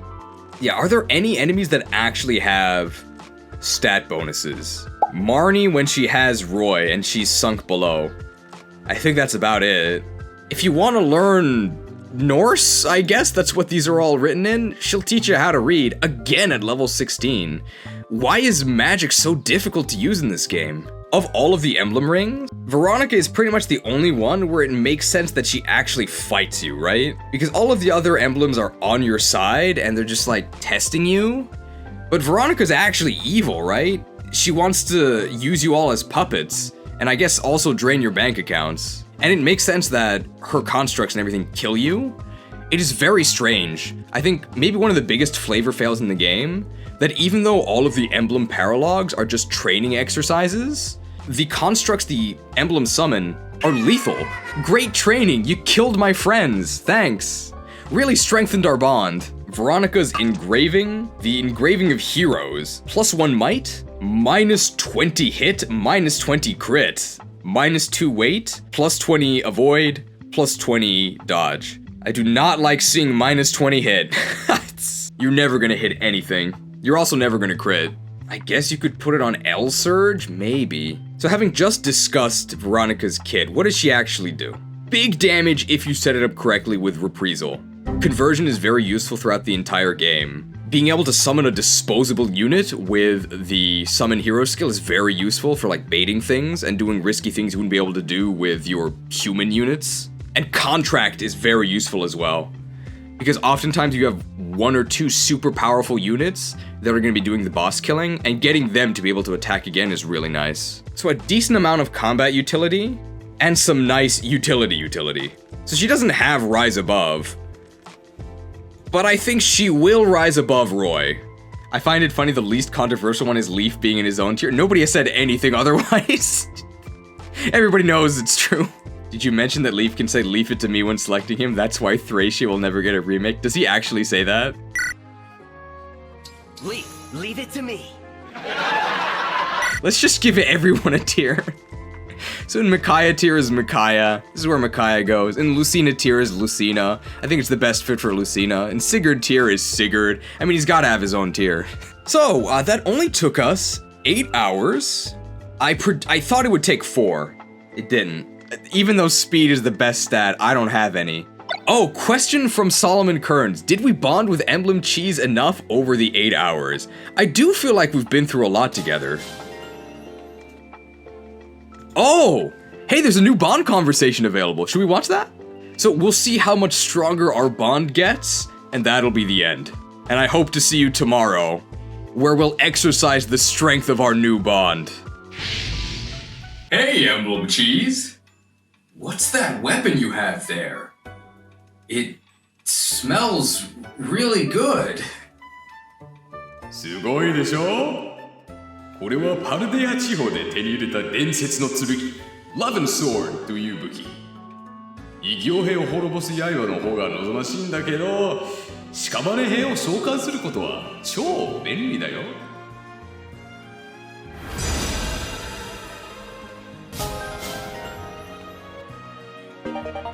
Levin Sword, a legendary blade from a far-off land where sandwiches reign supreme. Defeated foes become the Risen, temporary units under your control. Kanto Plus, can repeat jokes within a video. Moderately annoys viewers. Weeb Attunement. If you can't read this, it doesn't do anything, so don't worry about it.